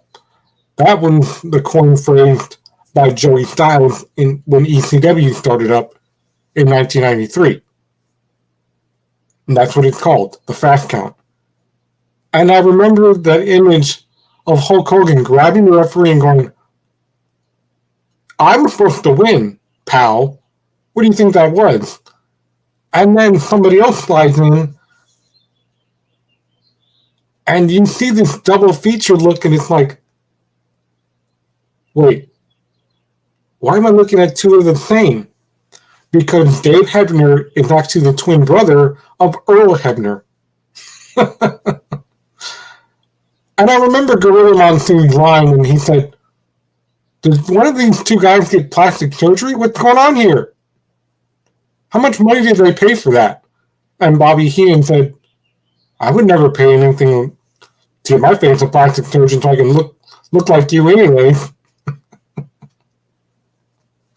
I remember Bobby Heenan. He was hilarious.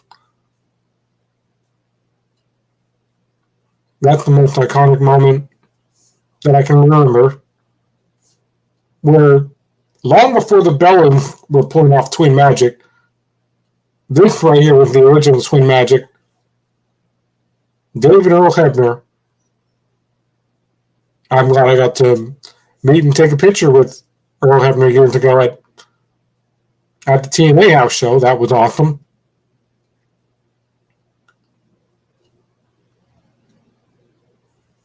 Yes, Tony, we all love and miss the Weasel.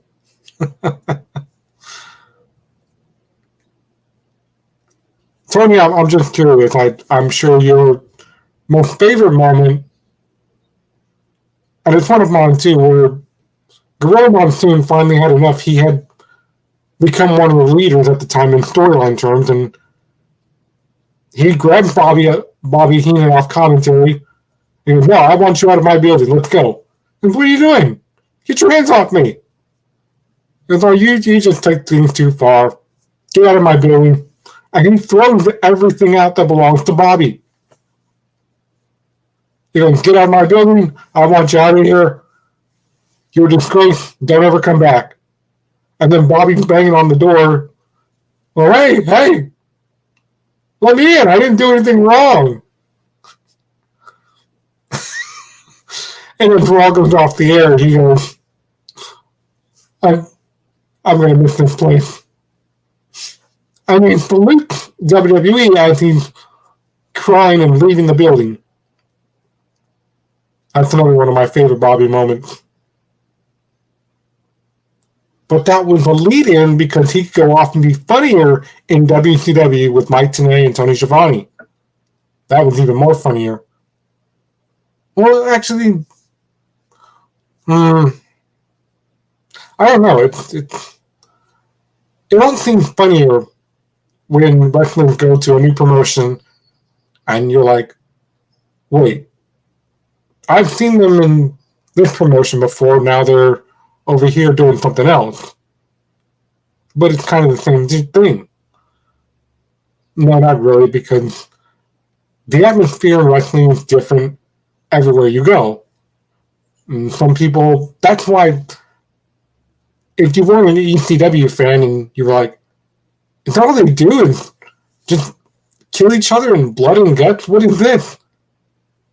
I think I'm going to stay with WWE. They don't do it as much.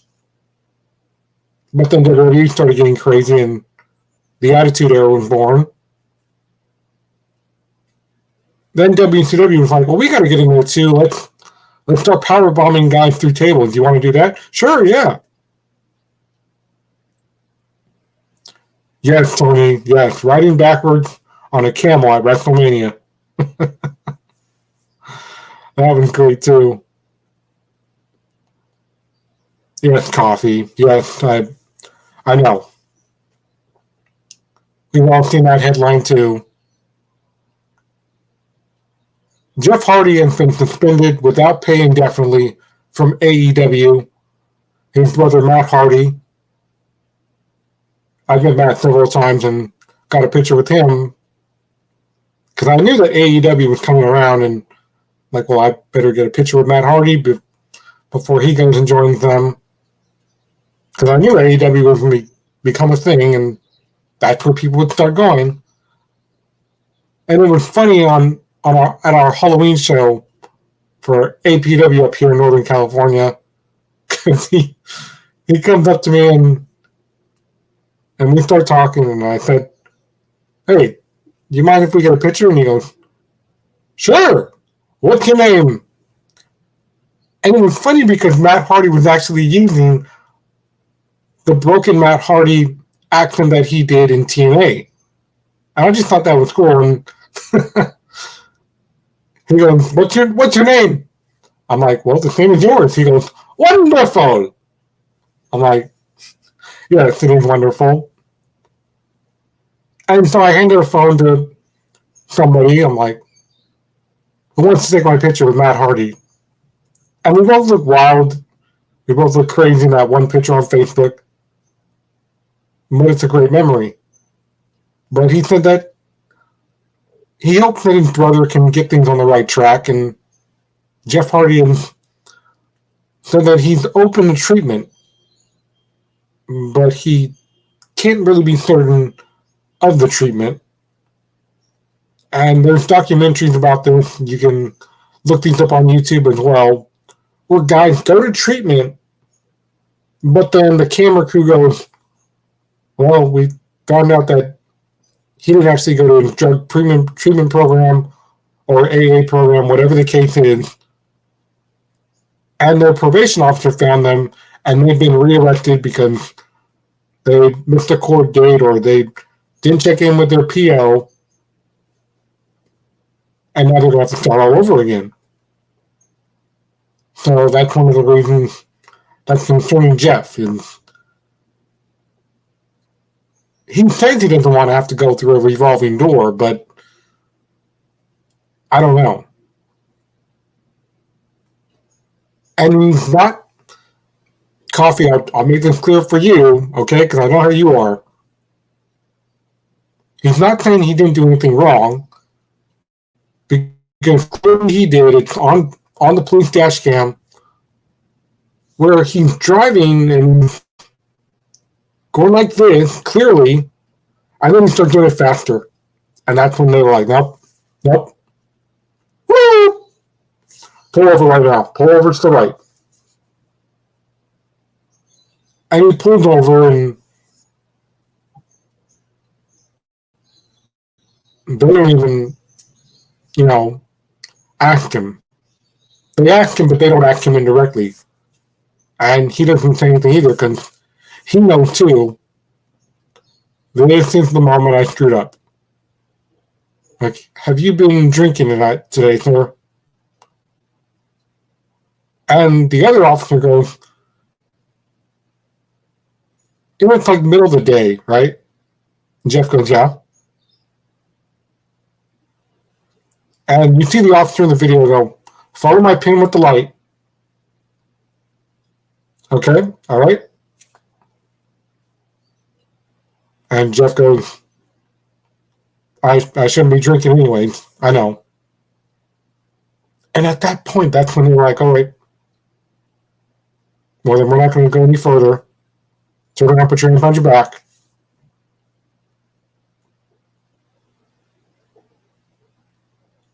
And this is why it gets so crazy, because now you know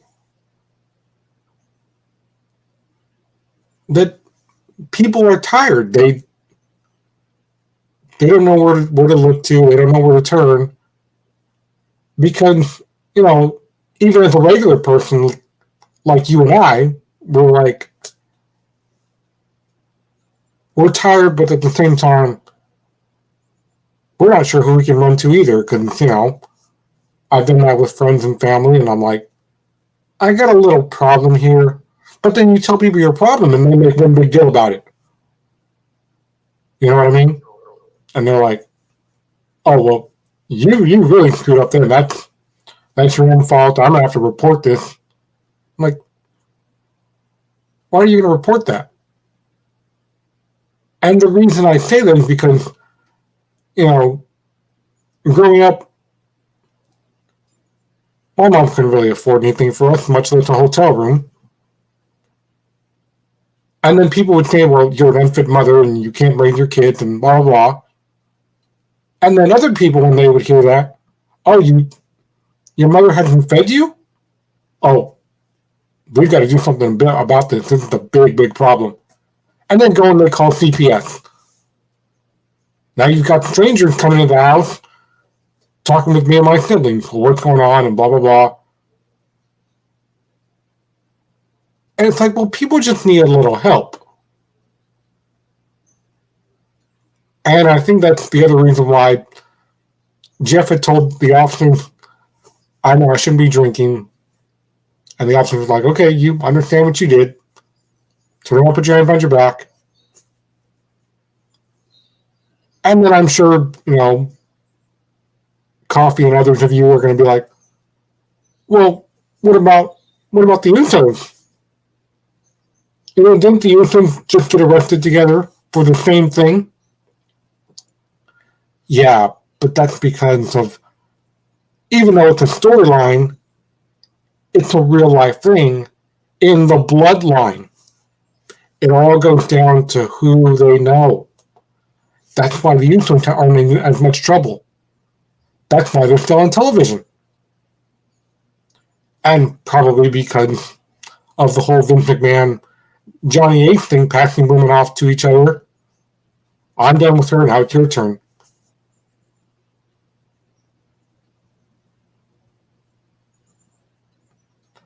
Yeah, that's true, Coffee. That's true. We'll see.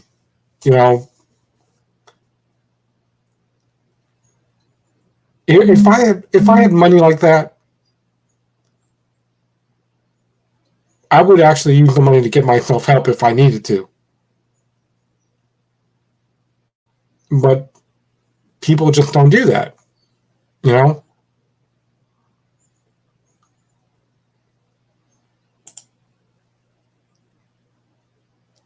In fact,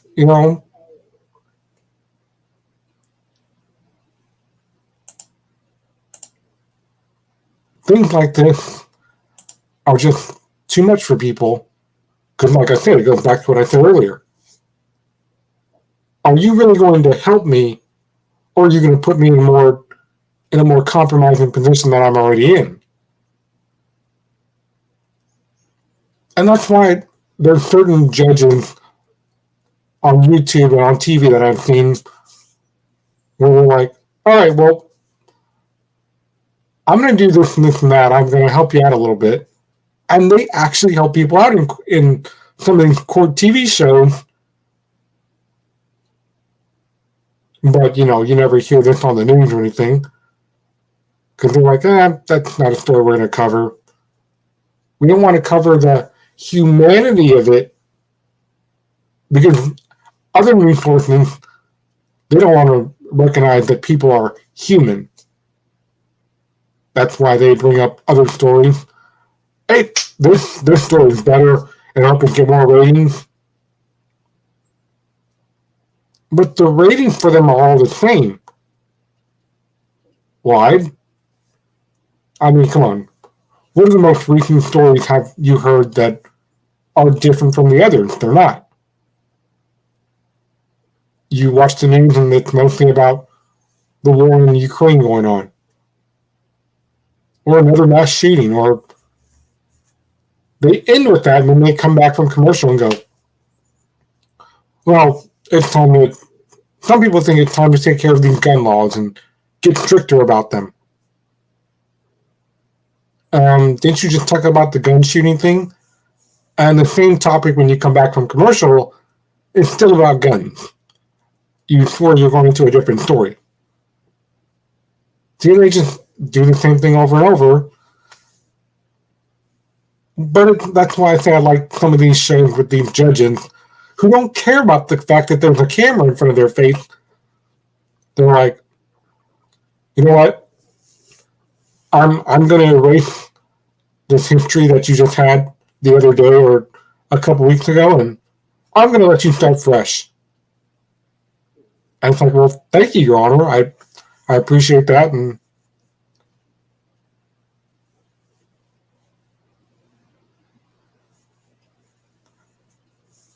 yeah, that's true, Coffee. That's true. And they don't disparage you either, Major League Baseball and hockey,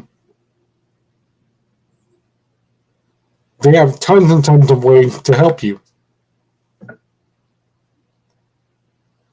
But then there's other places like WWE are just like, well, we can set you up with a counselor. That's the best we can do. We'll get you a substance abuse counselor as well. Yeah, and I can just imagine in the Vince McMahon voice, what? You want to go to treatment too? Fine, we'll set you up with the best treatment center. Here's your note. Go ahead and do it. Go, move it. I mean, when TNA was a thing, and oh my God, I don't even want to go there, but I'm going to have to because I mentioned it. Corey, to my friends in Chicago, Corey and the rest of you in Chicago, I know you're probably watching this, but I'll mention it. My friend Corey had shared something on Facebook where he says that Dixie Carter is going to make an appearance at Slammiversary in a few weeks.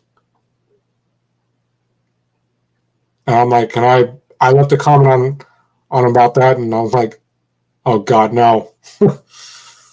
She shouldn't be there. It's not her company anymore.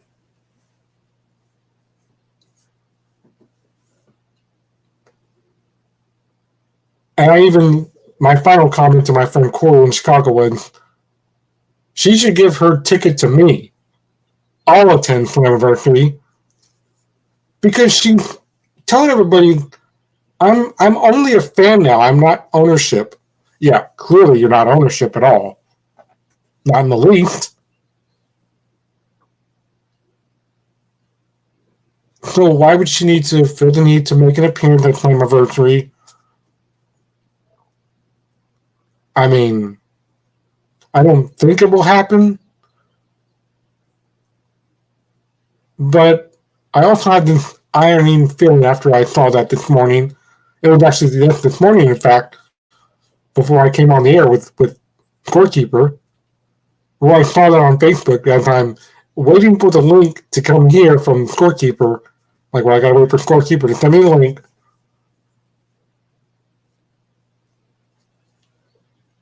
And then all of a sudden, I see it and I'm like, oh God. I hope she doesn't get the urge to grab the microphone and go, remember me? I'm Dixie Carter. Yeah, well, I'm sure all these people at Slammiversary, I hope they boo her out of the building, you know? Like when they booed out John Cena out of the building at One Night Stand 2005. That was great. That was awesome. Yes, TNA is now owned by the Smashing Pumpkins, Billy Corgan. But as you know, Coffee, and everyone else here, that Billy Corgan has actually been a very cordial guy to work with, per the comments of Tony Khan. And that's why there's been a lot of cross-branding where TNA guys have made appearances on AEW, and AEW sent people to Impact to help them out. So it's a great working relationship. Billy Corgan, he's doing all the right things. It's just, it sucks that he had to, bring the audience down, move into a smaller building,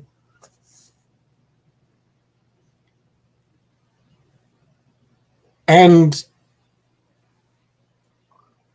people are like, well, that sucks. We blame this on COVID. No.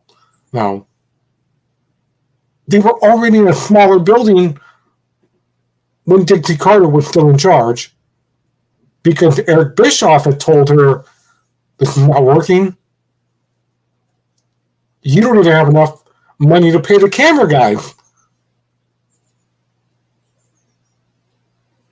And, you're doing things with the six-sided ring, which is great,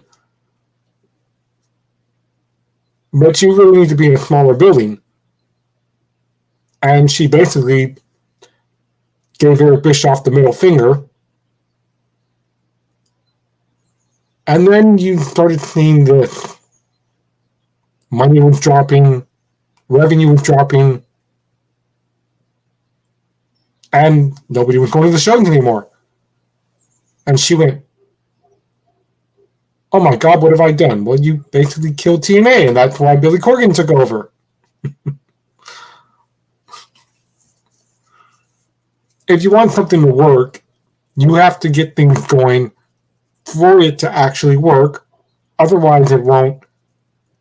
And you'll be known as a failure for the rest of your life.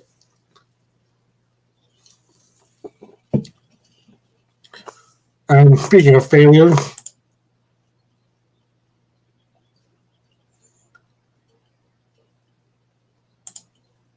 I mean, like I said earlier,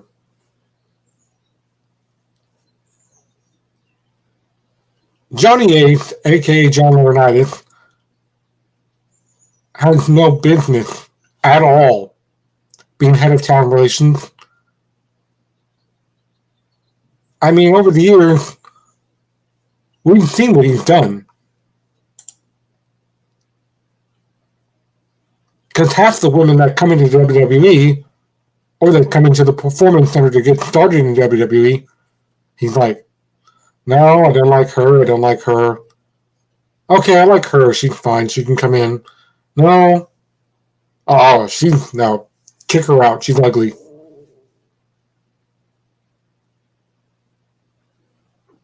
And, I mean, Paige even mentioned it years ago where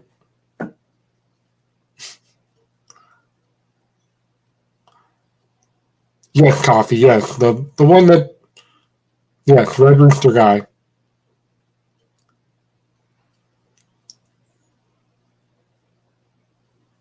The one who, for the last few years, came out every week on Raw saying, I can do anything I want because I'm the interim general manager. Even though I'm interim, I'm the actual general manager. And it's like, no, you're not. You're just a guy that's there. And remember, it only went for 6 weeks, and then Vince McMahon came out and had that idiot John Cena basically powerbomb him or something like that. I remember he got in his face and was like, John Laurinaitis, you're fired.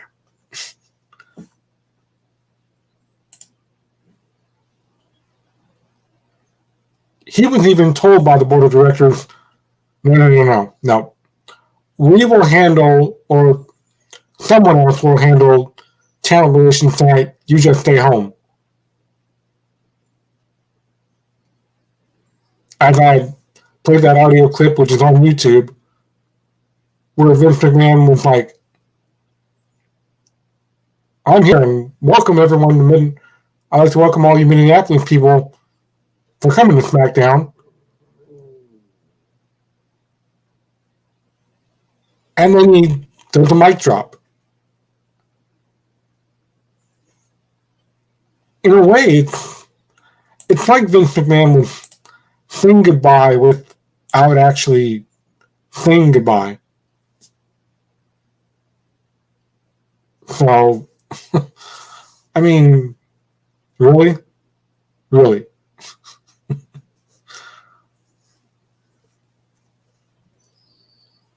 And there's a lot of dissension there, too, because it was just a few weeks ago where we had that conversation. In fact, last week, when Scorekeeper had almost everybody from Indie Media on the show, even with Dreem. Remember, me and Dreem had that conversation last week.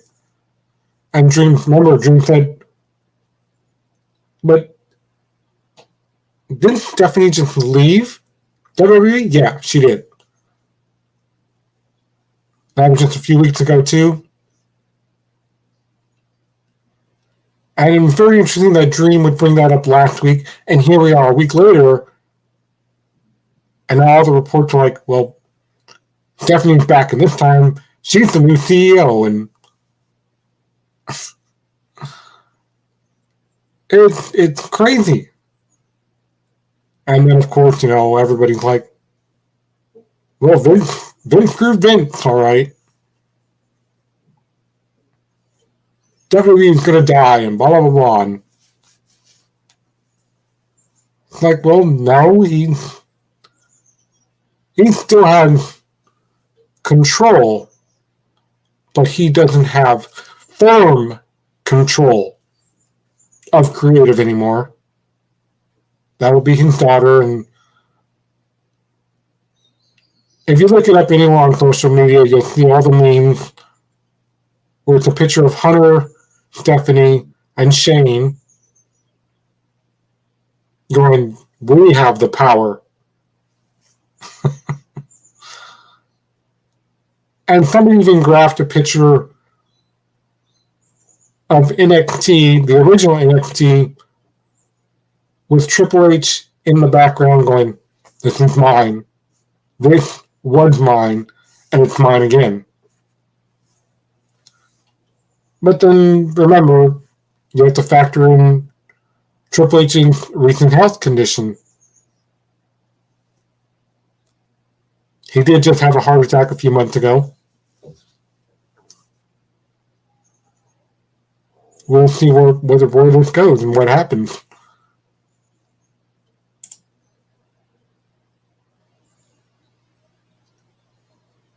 And not only that, certain people found out that WWE has a personal intimacy grant of employment contract thing.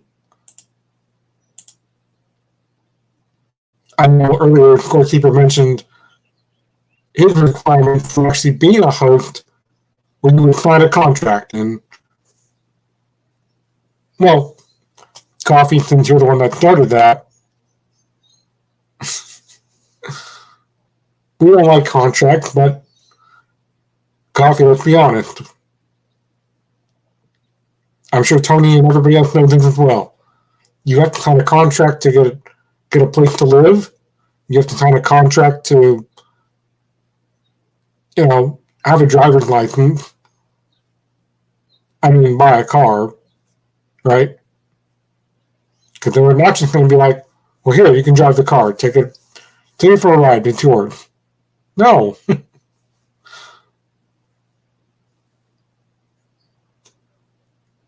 Especially if you're if you were a younger version of me, who at 19 years old was like, oh, I'm going to buy this used car. It's only $500. Yeah, right. With a damn lemon is what that was. Because if you're buying used, nothing is guaranteed. I'm telling you right now, nothing is guaranteed.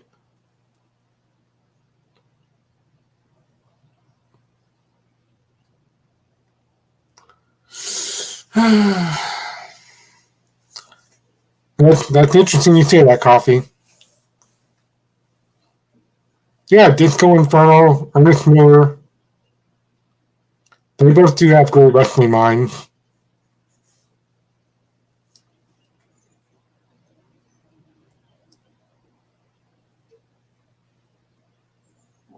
I wonder what that would look like.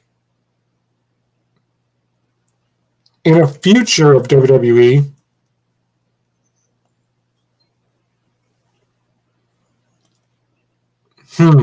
I'm really not sure. But back to what I was saying earlier, WWE's Code of Conduct policy clearly states that it has its actual policy regarding quad pro for personal intimacy. Remember, this whole scandal thing was all started by the Wall Street Journal. They were the ones that discovered this. WWE's board of directors is currently investigating Vince McMahon for a $3 million settlement to former women employees with whom he allegedly had an affair with, and also people who are familiar with this board inequity clause. Their code of conduct from 2002 clearly outlines its stance on matters such as this, stating that grants or offers of employment quads for personal intimacy is prohibited.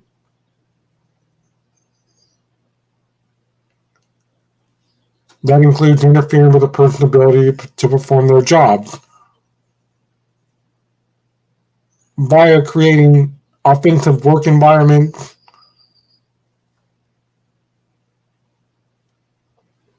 by being degrading, by being violent in the workplace, or even as far as actually reporting somebody and then them going, why did you report us? We're going to retaliate against you. You're fired. Get out of here.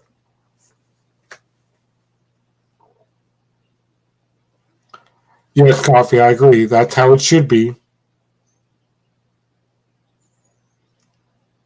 But it's not. Because, like I said earlier, this is one of those things where it at first doesn't make sense, but if you keep finding out, they do make sense. John Laurinaitis should not be in charge of talent relations, as I said. He's been head of talent relations before, off and on over the years, but then he gets in these predicaments and then he goes, no, that wasn't me. Nope. I don't know what you're talking about because I don't remember. And then everybody else was like, you don't remember? Were you on drugs or something? Were you drunk? And in the past, he's like, no, and no. Well, then, and there's been a point where,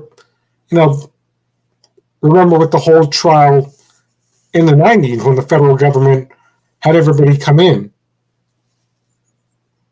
And the very last person they actually talked to was the government had asked John Laurinaitis himself. And back in the 90s, that's when, here's one of Vince McMahon's trusted advisors, being an agent at the time, he actually told Congress, I don't remember. And they're like, but this just happened 24 hours ago. And every time Laurinaitis gets involved in situations like this, that's what he does. That's what he says. Even if it just happened.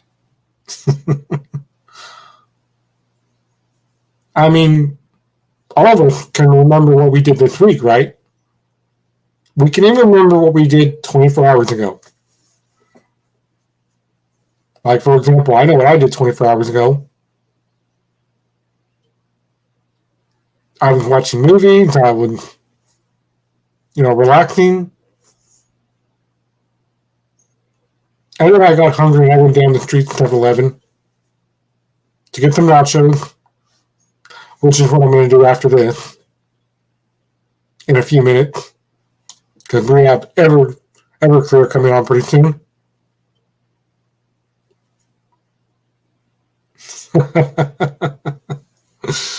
Coffee. You got to stop picking at my notes, man. Really. You're jumping ahead of the gun. You seem to do this every week, but it's all good. It's all good.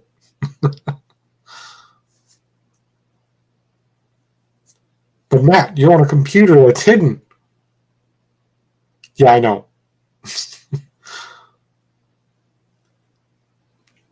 I guess because, Coffee's been listening to us on Sports Talk with the Guys for so long that he pretty much knows where I'm going to go, where Scorekeeper's going to go. And when Dreem or Big Dawg comes on too, he's like, yep. And he brings up all these subjects, and it's like he knows he can read our minds, I'll say that much. Coffee said, tell me about MJF. Some guy at work said he's trying to get himself fired. Yeah, that seems to be the general consensus.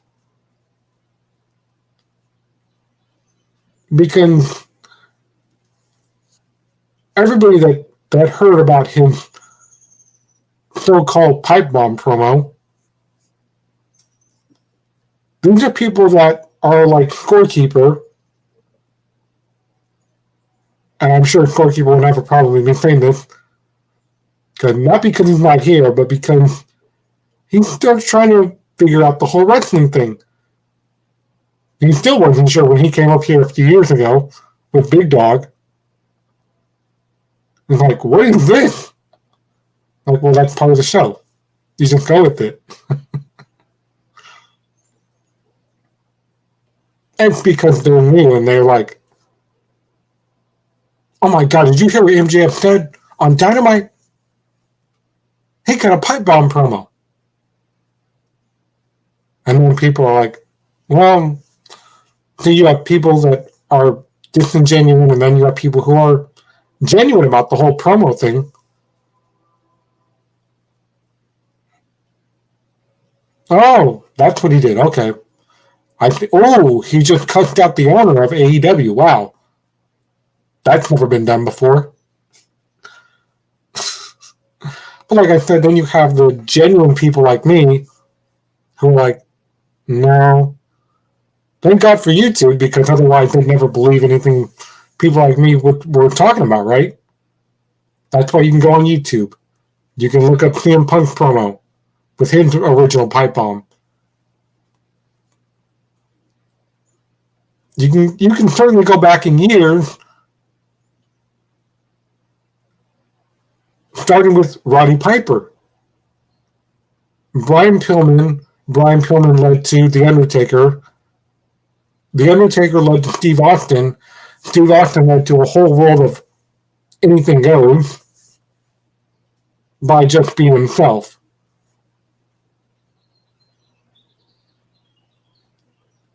And, with MJF telling Tony Khan, I want you to do this right now. Come out here in front of the world and fire me. You piece of crap. And then he starts cussing him out and giving him the finger. He goes, oh, you're not going to come out? Oh, he cut my mic off. So he kind of did what CM Punk did a few years ago. He wanted the camera guy to come close to him so that he could cuss out Tony Khan through the camera. And have you noticed, like I said with the Vince McMahon tape on SmackDown last night, have you noticed that the announce team are like, we're going to talk about this, but not really. We're just going to briefly mention it. And that's what they've done.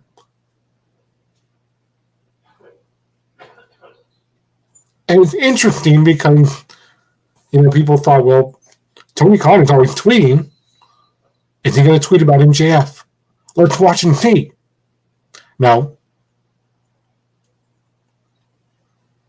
whereas if he was in WWE, yes, WWE would talk about everything.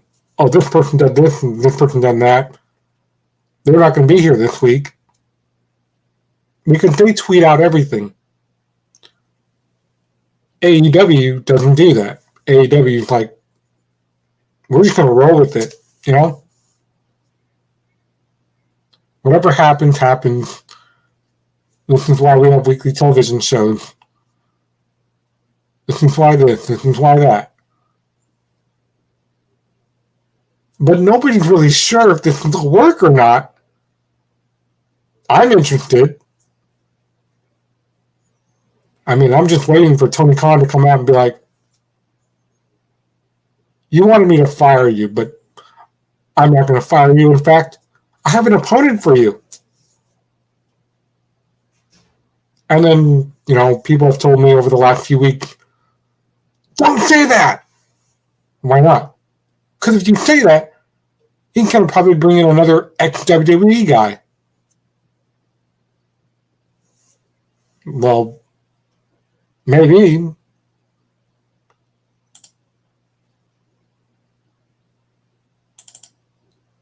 But it could also be like what took place on AEW on Wednesday night. When it was talked about who's going to take over the AEW title. And they had an actual tournament that came up, and it was very, very good.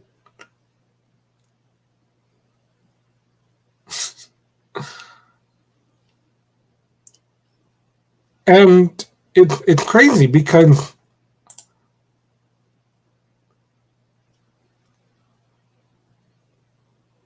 they're talking about Forbidden Door, and at first everybody thought Forbidden Door was going to be another TV show. Is this going to be like a pipeline thing? Is it going to? And nobody knew what the heck was going on because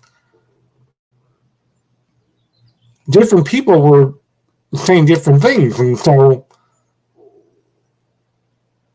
they even alluded to the fact that, well, Forbidden Door is going to be. It's going to be a pipeline show. Just like all these other shows that were, like, for example, sometimes going to be like what ESPN does currently with their 30 for 30, which appears late at night. I stay up late sometimes and watch those. I will probably stay up late tonight to watch those as well. after USFL football, which is tonight. At 4 p.m. Eastern time for you, Coffee, because that's your time zone. For me, I appear later, because, well, you know, Pacific time zone.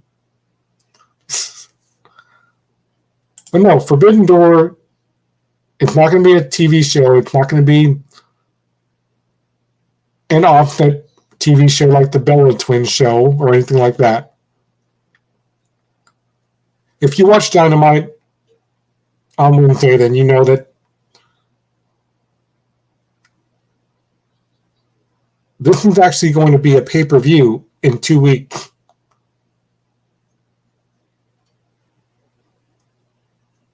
And it started with the culmination of, like I said earlier, who's going to take CM Punk's place until he gets back from recovery, that is. Who will be the interim? And I like the way the fact that they use that. They're not like WWE where they're like, well, we got to vacate the title and so-and-so is the new champion. No, because at the Forbidden Door pay-per-view, Jon Moxley had said, this is going to be a great pay-per-view. It's going to be awesome. Because we've got him. We've got him. He's here in the United States. Best of all, he's behind that curtain tonight. He's back there. And I'm like, wait, what? And out of nowhere, Mayu Tanahashi from New Japan Pro appeared on Dynamite on Wednesday night. And they said that they respected each other. They said they had a lot in common with each other.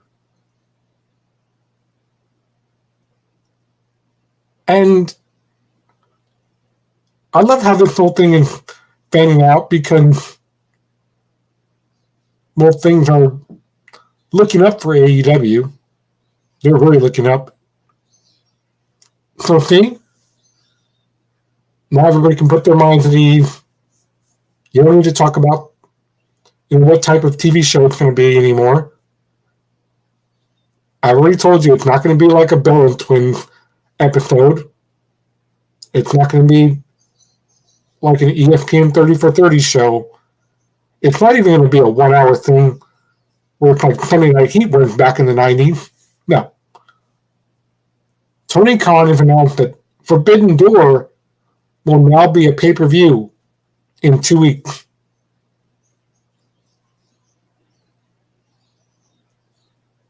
Because, of course, you know, Chris Jericho was like, Tanahashi, the last time I saw you,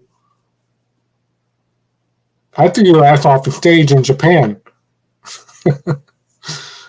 And then brought back all the great memories and stuff like that.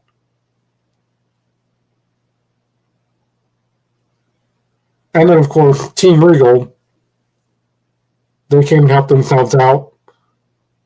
And everybody's getting involved in so many things are happening. It's really crazy, but exciting too at the same time.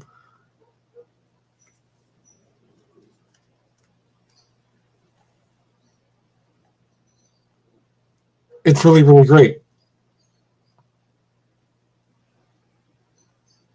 And Chris Jericho said that he came up with the name Wizard because it made him think of Harry Potter and all the magical movies that have been out in the last 15 years. And he's like, I don't know, I just ended up saying it on television one night. Remember that it was only episode 4 of Friday Night Rampage, and when he was on commentary and he said, damn it, Excalibur, you know what I am now? And Excalibur said, no, legendary Chris Jericho, what are you? He said, I'm a wizard. I can make things appear and disappear.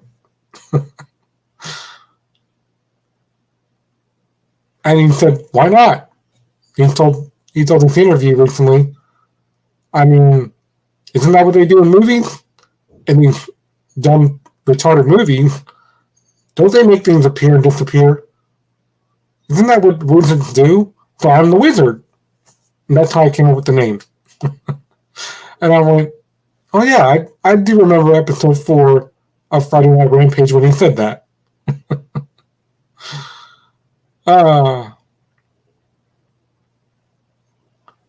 that is great. I tell you.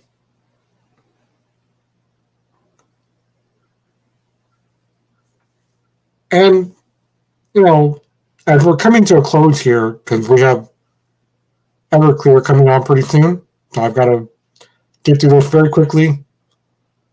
The Von Erich story will be airing soon. It's either going to be on Netflix or they haven't decided if they're going to make an actual movie about this. But this is going to be cool if they make a movie about the Von Erich family. I think I'm going to head out to the local theater for that.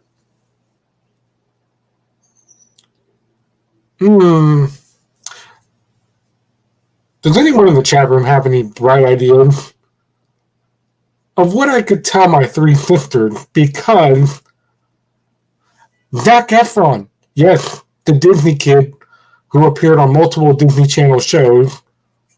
I mean, it's not called Disney Channel anymore. Sorry, people. Sorry. Remember what I said earlier. You can be a disingenuous fan or a genuine fan who think that pipe bomb promos and promos in general are new. No, they're not new. This has been going on for years and years and years, tons of years.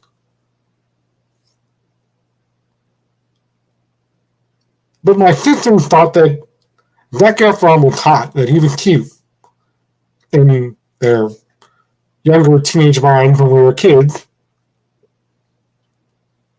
which inspired them to, of course, follow the Backstreet Boys and all the boy bands from the 90s.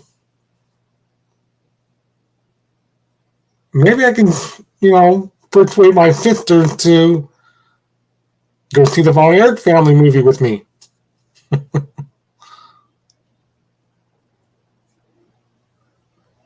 Yes. Tony, you're right. The Texas Tornado. The Von Erich family, the boys, they were a trio. And in my living room behind me, I'm glad that I actually have the 5 DVD set of the entire story of the Von Erich boys and the Von Erich family.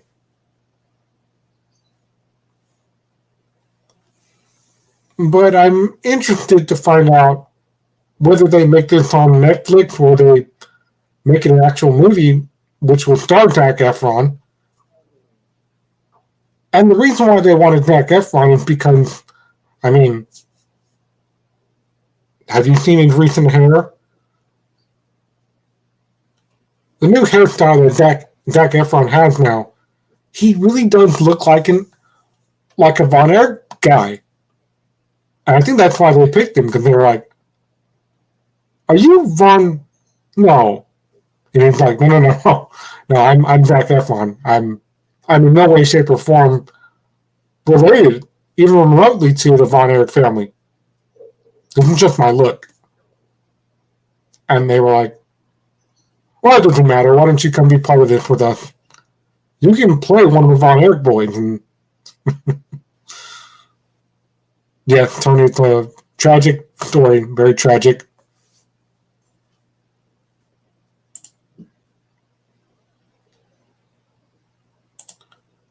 But it's going to be interesting, and we'll have to wait and see where this one goes.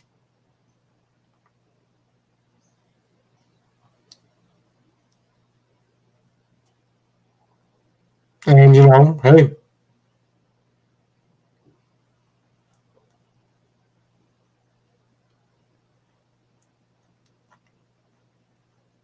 It's hard to say what is really, how everything's going to play out.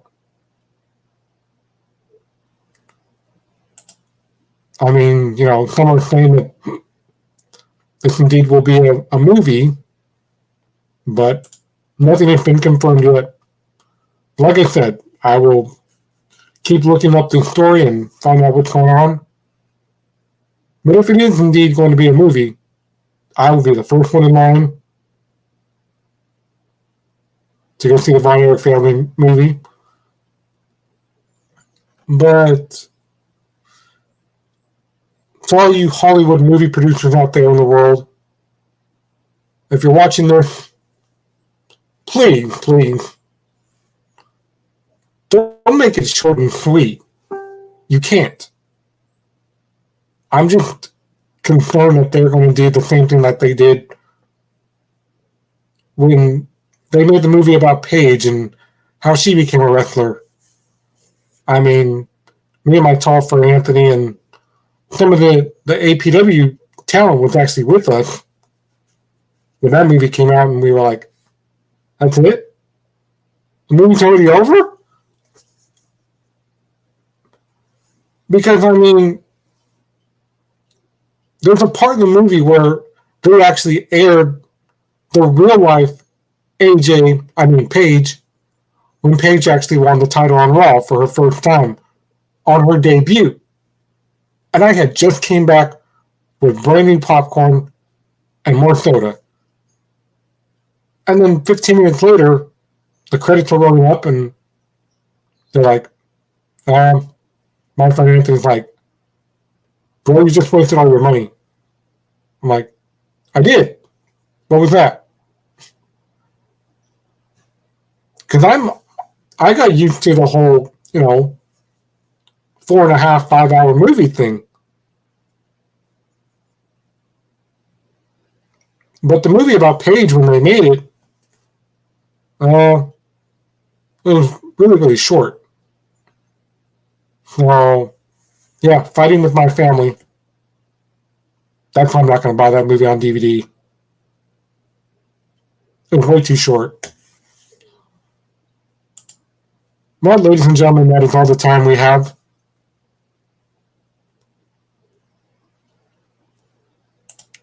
We will certainly keep everyone up to date. You can certainly follow us on ndbmedia.com. You can follow us on social media, Sports Talk with the Guys. We'll have a lot coming out because breaking news came out as I was going through all the wrestling stuff with the NFL, and Mike McCarthy was then handed another fine. I wonder what that's about. And a NASCAR driver who was involved in a deadly crash with a pedestrian? What?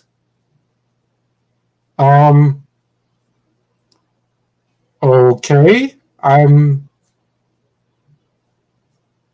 Wow. I'm not really sure, but like I said, everyone enjoy your weekend. Join us next week. We'll have all this and other news. And I know Scorekeeper is going to have a bunch of other news. Scorekeeper, need to be prepared. And respond to videos when I send them to you, please. You have a great weekend. Take care.